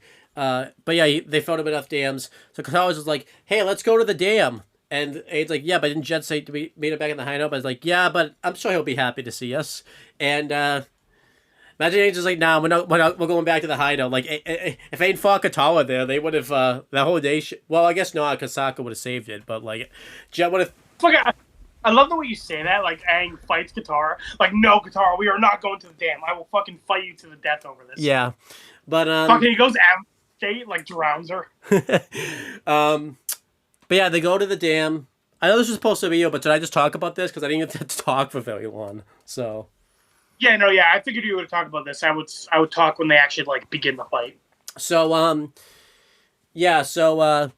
they go to the dam and Aang and Katara notice that they see the blasting jelly that they took from like a couple of days ago, and Katara's like, why the hell would they need blasting jelly? And Aang like realizes, and like the camera zooms in on him, and like Aang realized, like, because Jet's gonna blow up the dam. So I do like that they figured this out themselves, and they didn't just like pull it out of their ass like in Yellow Jackets season 2 when like Misty all of a sudden like realized the blackmailing thing was going on from like nothing.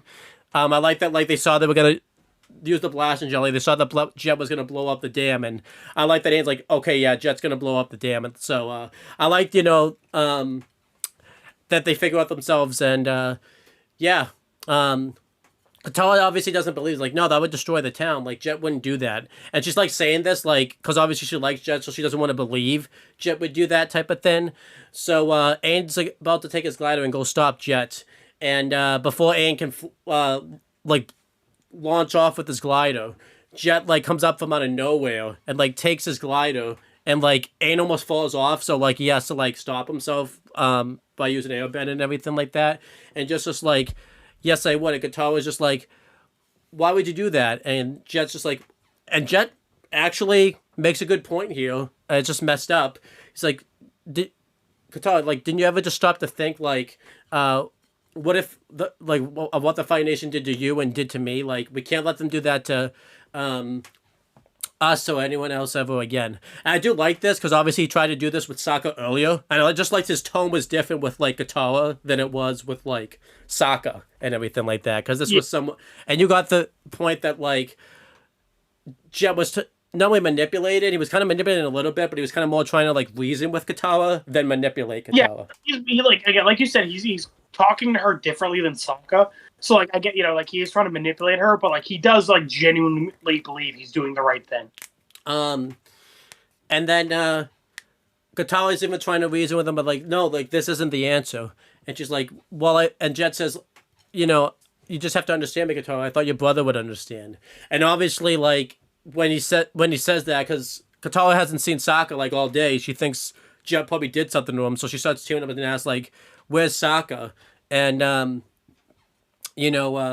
Jet's about to like put his hand like on her face and everything like that, and he like has like this look that like of sadness. So I think she thinks something happened, and I guess I'll let you take. But I do like this like little scene here. Like you could just tell, like you could just see Katara's like breaking the fact that like the person that she had like a big crush on like ends up kind of being like a little sick and twisted and everything like that type of thing. And, yeah. But yeah, basically yes, Katara like pushes him away with water. And then Aang is basically gonna have to fight Jet. Does she push him away with water here, or is that later? Because I know she freezes him later. Yeah. Does she? And then because she pushes him away with water, and Aang was about to take his glider and like stop the blast, and like yeah. So yeah. She pushes Jet away. Aang's about to take his glider, but Jet takes it again. And Aang basically says like, Jet, I don't want to have to fight you. And Jet says like, you're gonna have to if you want your glider back. So okay, this is a little weird. So Aang's whole thing when he fights is like running around and like misdirecting his opponent. Mm-hmm. Like Aang when he fights typically evades. This was kind of a situation where Aang should have been more aggressive because Jet doesn't have to actually beat Aang here. He just has to like stall for time. Yeah. Whereas Aang has to beat Jet to get his glider back. So it's kind of weird that a lot of this fight is like Aang's running away and Jet's the one like chasing him.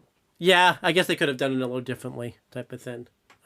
Yeah. Again, like Aang does say like I don't want to fight you, but it is kind of like, oh, okay, cool, then don't fight me. I guess you're not going to be able to stop me then. Right. Like really, Jet doesn't have to beat Aang here. He just has to stall. I mean, this goes back to that drunk rant you made on Reddit a few weeks ago, where, like you said, Aang's like literally faster than the world. He could legit just run.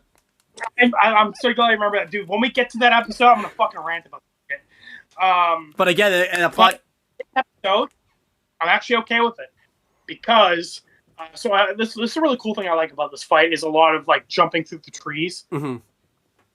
So basically, Aang obviously being an airbender can like propel himself and he's like jumping across and like through the forest. And Jet, this is a really cool thing I like about his hook swords is that he kind of uses it to like propel himself on the branches. Like he uses it to like jump around, kind of like Aang. Yeah, I like this fight a lot. And also, it makes sense why Jet's so good at this. He's been, he lives in a giant tree fort, and he's been living in these trees, hiding from the Fire Nation for presumably a couple of years now. So it makes sense that he's like this good at like kind of traversing the trees like high up. Yeah, and I like this because they're not really like they're fighting, but they're not really fighting each other. Aang's kind of just dodging because he doesn't want to fight Jet and hurt him, but Jet is more just trying to stall for time so that way like Aang can't get to the dam. So I like this fight. It's a fight without it being a fight, if that makes sense, type of thing. So yeah. Couple little points I like are I like at one point like they're on this big tree branch, Jet's like charging at him, and Aang creates this big like wind tunnel. Yeah, and you can see it because of like the leaves that Aang's picking up from the trees, and he just like pushes Jet hard into like the tree trunk. Another point I like is when you get like a faraway view and like you see Aang and Jet like jumping like above the tree line, like in the distance. Yeah, like that. We saw this shot a lot because that's where Appa was hanging out. So I like that we saw this shot like throughout the episode, type of thing. Yeah. And I like get how high up they are. And I like this wasn't a comedy bit because usually we'll see like when they do an overview, like there'll be like a big comedy thing going on while this fight. I like that it was just a shot that happened. Yeah. Just to get a feel for again how high up they are. Yeah, like I said, the main thing in this fight is like it's a lot of like jumping to and from the trees, which is really cool. And Aang trying to get his glider back. At one point, they basically like are both falling, and Aang's like going after his glider, and then Jet basically like takes his hooks and like uses a tree branch to kind of like propel himself into Aang and like kick him down. Yeah. Aang like falls to the ground essentially. So Jet basically won the fight. Because Aang was like knocked down and Jet was still standing, so Jet basically won. Yeah, he did. And then basically, and then as he's like walking up to Aang, Katara blasts him with water and freezes him into like the tree stump, so he can't move. Yeah, I like this fight a lot. I really like the tree fight. I think you've kind of hit all the points. I like when Katara gets into it because when Katara's fighting Jet, it's not really. She's definitely angry at him, but it's like this heartbreak when she's like blasting Jet. Like you really feel for that when she's just blasting Jet over and over again, like with water. Yeah, it's not really a fight, because again, she kind of catches Jet off guard, and yeah, she's like very like heartbroken over what's happened to him. So yeah, I mentioned before, I love when fights use like the environment around them. Like in Red vs. Blue, one of my favorite fights was like Washington and the Meta versus Tex, because it uses like the ice around them and like all the falling ice. Yeah. Or like season 9 when they're fighting on like the in the air after they jump off the skyscraper. Yeah. So here again, using the trees, really cool part of the fight. And yeah, they freeze Jet and they think it's over. But Jet starts to whistle like he did earlier, and we know that's a sign for his guys to do their thing. Aang tries to go glide, but he's like too weak from the fight, and they basically realize like Thok is their only hope of stopping the dam from breaking. Yeah, so I guess this is me. Katara has this moment where she's also lasting out a Jet again, where she's like, "I can't believe I trusted you, and you're like sick." And then again, he whistles, and then I I like this because obviously when you see this happen before, like when the character has to get to a point, they'll like show up the last second and like fix it. I like that you have this moment because you know, Lawn Shot launches the slingshot and the dam blows up and the you know the water floods the town. And we don't see anyone like in the town, but like you get like a quick shot of the town where like you actually think that like Jet's plan was successful and everything like that.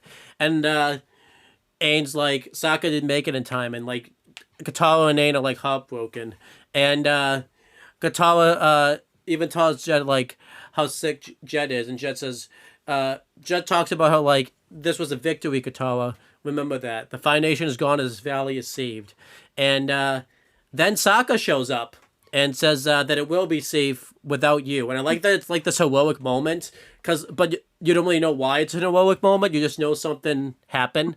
Yeah. And Sokka even mentions that like that to Jet that he won the villagers of his plan like just in time. I'm gonna guess that like it wasn't just in time. I'm gonna guess the implication is it was a little bit before because it'd be that'd be too comedic if it was like right before the band blew. I like to think that he warned them like. Yeah, well, like presumably, because like Aang and Katara were like doing the vent stuff, like the water shit for a while. Yeah. So probably Sokka escaped. He warned everybody. They all got out, and then like Aang and Jet had their fight. And Jet's also I like that it's Sokka basically beat Jet by doing what he didn't. He focused on the people instead of like the village. Yeah. Because the village got destroyed, but like all the people were safe. Sokka was focused on saving the people, which Jet lost sight of. And Jet's obviously surprised, and Sokka's like, "I warned the villagers of your plan just in time." And Jet mentioned, I like that because when you see this, it's Sokka telling the story, but it's done through like a storyboard. Like you get when you see like the actual like flashbacks of it, it's not like Yeah, it's like still images. Yeah. And Sokka mentioned that they didn't believe him, but the man that vouched for him was the old man that Jet attacked. And I can buy that this is where the old man lived because the town's not too far from the village, so I can buy that. And yeah, because that's it. Walking through the forest, and this is the nearby village. So yeah, of course he's like from the village. And Sokka says that they got everybody out in time, and I like it shows a shot like of everyone, all the villagers there. And one of them is a little girl that is happy that she got like a doll back. And I really think that hits home because it just shows like Jet was willing to sacrifice like a little girl's like life pretty much just to get rid of the Fire Nation. Like it shows how much more Jet's plan, like messed up Jet's plan was. Oh yeah, I remember a big thing Jet was saying earlier is that like he lost his family when he was 8 years old, and he was trying to tell Katara like the Fire Nation will never do that to like me or you or anyone else like us again. And Jet was almost he was almost the very thing he swore to destroy. So Jet like lashes out at Sokka. Like we've talked about, Jet was like a cool, calm person. This time he's not, because he's upset that like the Fire Nation survived. Like he just blew up this like village, but now like now the Fire Nation is still living, so it doesn't even matter to him. And he's calling Sokka like a fool, like we could have freed this valley. And I like Sokka here, like he's not yelling at Jet. He's more just like disappointed and being like who would be free? Like everyone would be dead. And he's calling Sokka a traitor. And Jet, I even like Sokka here. Like again, Sokka's hated Jet the whole episode, but he's still even trying to reason when he's like, no, Jet, like you became the traitor when you stopped protecting innocent people. So I really like this like little back and forth here, because Sokka had every right to still lash out at Jet and still hate him, but I like that he was like trying to reason with him and like talk. Yeah, I like that. Like tables were flipped here, where Jet was the one acting out, and Sokka was like the calm and control one. Yeah. And they leave, and I kind of like when Sokka does the yip, he's kind of just like he sees that he's like done with Jet, like he sees that there's just really no reason with Jet, so he just kind of like just leaves type of thing. Like they didn't really. I mean, I guess what would they do with him? I guess, but it's kind of weird they kind of just like left Jet there. Yeah, but it's kind of like what would they do with him? Why are they going to turn him over to the Fire Nation? Yeah, but it is kind of like an interesting thing of like I guess there's nothing really they can do there. Just kind of go on their way. And again, I feel like Jet wasn't gonna die where they were because he would just have to. No. That was caught out, and he would have just gone back home, I guess.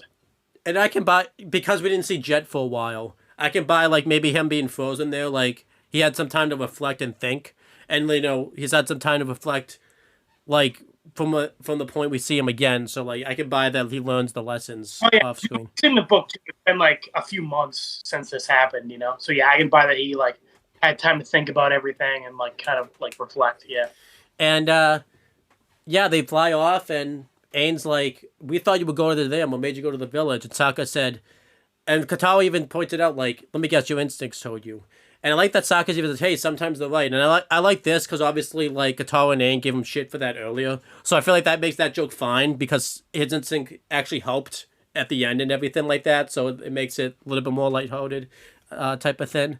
And then they do a funny joke where we find out that Sokka's like going the wrong way. So Sokka's like, sometimes they're wrong. So he just turns around. I think Sokka like can kind of because remember earlier he was saying Jet's a bad leader because his crew just like blindly follow him. Yeah. And here and Aang are like, Sokka, you're going the wrong way. And Sokka kind of takes it in stride. He's like, hey, sometimes my instincts are wrong.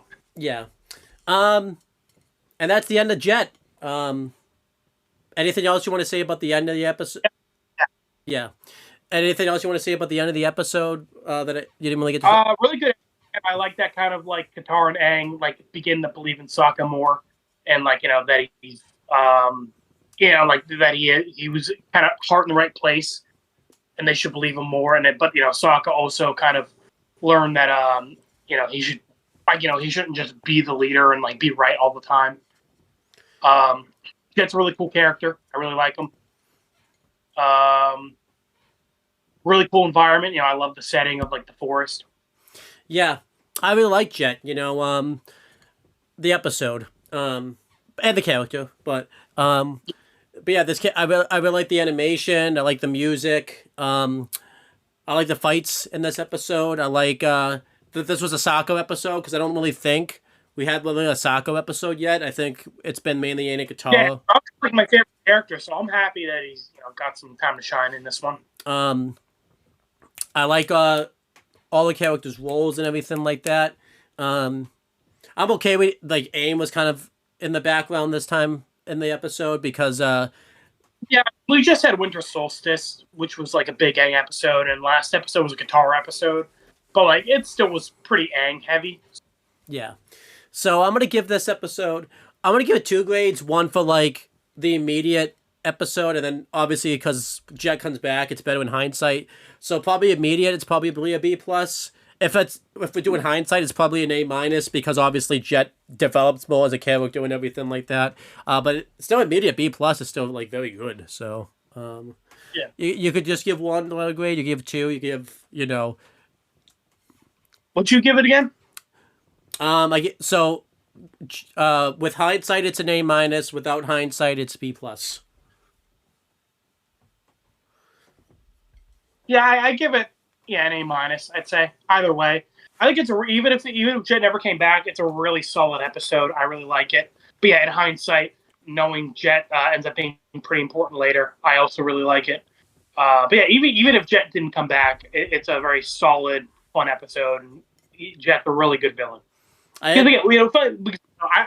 this point in the show, he's better than Zuko, I'd say, because we haven't gotten Zuko's like backstory, and Zuko hasn't had his like redemption yet. So at this point in the show, not including all the future stuff, he's like the best villain we've had so far. And I'll say this, when it comes to Jet, I think out of a character that came back, I think he comes back in the coolest way because I like when he comes back, he doesn't interact with like Aang and Katara. He interacts with Zuko, a character he's never even like met. So I think that's what makes his return. Yeah, that was really cool when he comes back and he's talking to Zuko, and obviously they never met each other. Yeah, so that's cool. And I think it's cool because like, they were both going to Boston Say because they know there was like peace, and I think, Jet was in the right, but like, he kind of made the mistake once he found out like Zuko was Fire Nation again. He kind of went back. Yeah, he was trying to leave, but yeah, then he ended up making the same mistake of just like blindly letting this hatred of the Fire Nation consume him. Yeah, so, I really like how he comes. Is that the most unique way of all the shows we're going to review, like at the moment, of a character coming back? Haven't interacted and meet each other. Yeah, honestly, I mean, I can't think of anything else right at the moment. Well, you haven't reviewed it yet, but you've seen season 3 of Better Call Saul, right? Like not the whole thing, but like you've seen Gus's first episode. Yeah, when he meets Mike, is that what you're talking about? Yeah, that one's kind of cool because Jimmy and even though it's nothing like Jimmy and Gus interact, and it's not about. That's probably the most. Oh yeah, and Jimmy's like going through the trash and stuff. Yeah, that's a cool one. And then nothing in Yellow Jackets. RVB, I guess Wash. You know, actually, RVB is a cool one because Washington. You know, because we didn't know. Oh yeah, that was cool. Every one he had his own plot line, and obviously the Reds and Blues have their own plot line, and then they both kind of came together in season 6. And maybe that's the coolest one because then we find out that they're both the same, like in season 6, in a way. Yeah. Basically, it's really cool to have like 2 separate plot lines the audience knows about, and then having them kind of intersect in a way you didn't expect. Again, seeing this episode, you would not think that Jet comes back and he like is hanging out with Zuko for a while. Yeah. And you know, we didn't get that joke yet where like Longshot, because I always thought that it came from this episode where he doesn't speak, so they made that like a running joke throughout season 2. I really, you know what, that's probably the most depressing, like, you know, because I remember that when he actually speaks, it's actually like pretty depressing too. When Jet fucking dies, yeah, because usually when a character doesn't talk, they'll talk at like a really comedic moment. Like when he talks, it's pretty sad actually. So yeah, talking a very serious sad moment. Yeah, but yeah, I like this really good episode. A-, really solid. I'm looking forward to when we kind of rank all these episodes at like a tier list. Yeah, because it's been a while since we've done the other episodes. So I'm kind of like a few episodes have gotten like in the A tier so far. I kind of wonder how this compares to those. I'll talk. I was thinking because I'll make the maybe first video next year. We'll do season 1 till. I know we haven't done the other seasons, but we've seen enough of it. We've seen all of Avatar, so I think we probably should do a tier list since it's going to be so long since we haven't done season 1 type of thing. Yeah. I mean, at least for book 1, yeah. Do like a book 1 tier, add to it for book 2 and 3, yeah. But yeah, that's pretty much it, guys. Plug and promote your shit, Owen. Yeah. Well, I know I've been saying this, but we're finally at this point now. AJ's schedule is going to be the same exact schedule for like the next 5 years. Geez, so I don't know if I'll be there for that long, but yeah, it'll be the consistent finally. Thank fuck. Yeah, and I don't work Tuesdays, so like AJ and I can take Monday and AJ doesn't work Monday and AJ and I both don't work actually Monday and Tuesdays, so we can like finally start to get things accomplished and everything like that. So we're finally gonna do all the videos that we mentioned. We're finally gonna do Inception. We're gonna do that next week, and then we're gonna do including Yellow Jackets, and then we will finally begin Yellow Jackets season 3. But no, you know, we're gonna also do some other stuff alongside it. Toy Story 2, Star Wars Empire Strikes Back. We decided for Dragon Ball, Rick and Morty, and Ben 10. We're just gonna get to the end of season 1s this year. Yeah. Because we're gonna do season this year, but we're like we don't have the time. But we are for sure gonna get to the end of season 1 for those shows. And then we'll do any other video we want to do. We'll do it. One thing we're gonna do because we talked about this off camera is when we get to after they get to the North Pole, like in between the season finale of book 1, we're gonna do like a random Avatar video, but we're going to mention the major issue of Avatar The Last Airbender Book 1, where we talk about the big issue we have, which is that they don't spend enough time in the North Pole and really dive into it and everything like that. Yeah, for the next Avatar video, it's probably going to be a bit, because like we said, we got Inception and some Yellow Jacket stuff, but we're going to try not to take too long of a break from Avatar. But yeah, like we said, we got some other videos to do in the meantime. But, please join us next time for Avatar. I'm looking forward to the next few episodes. We'll talk to you guys later.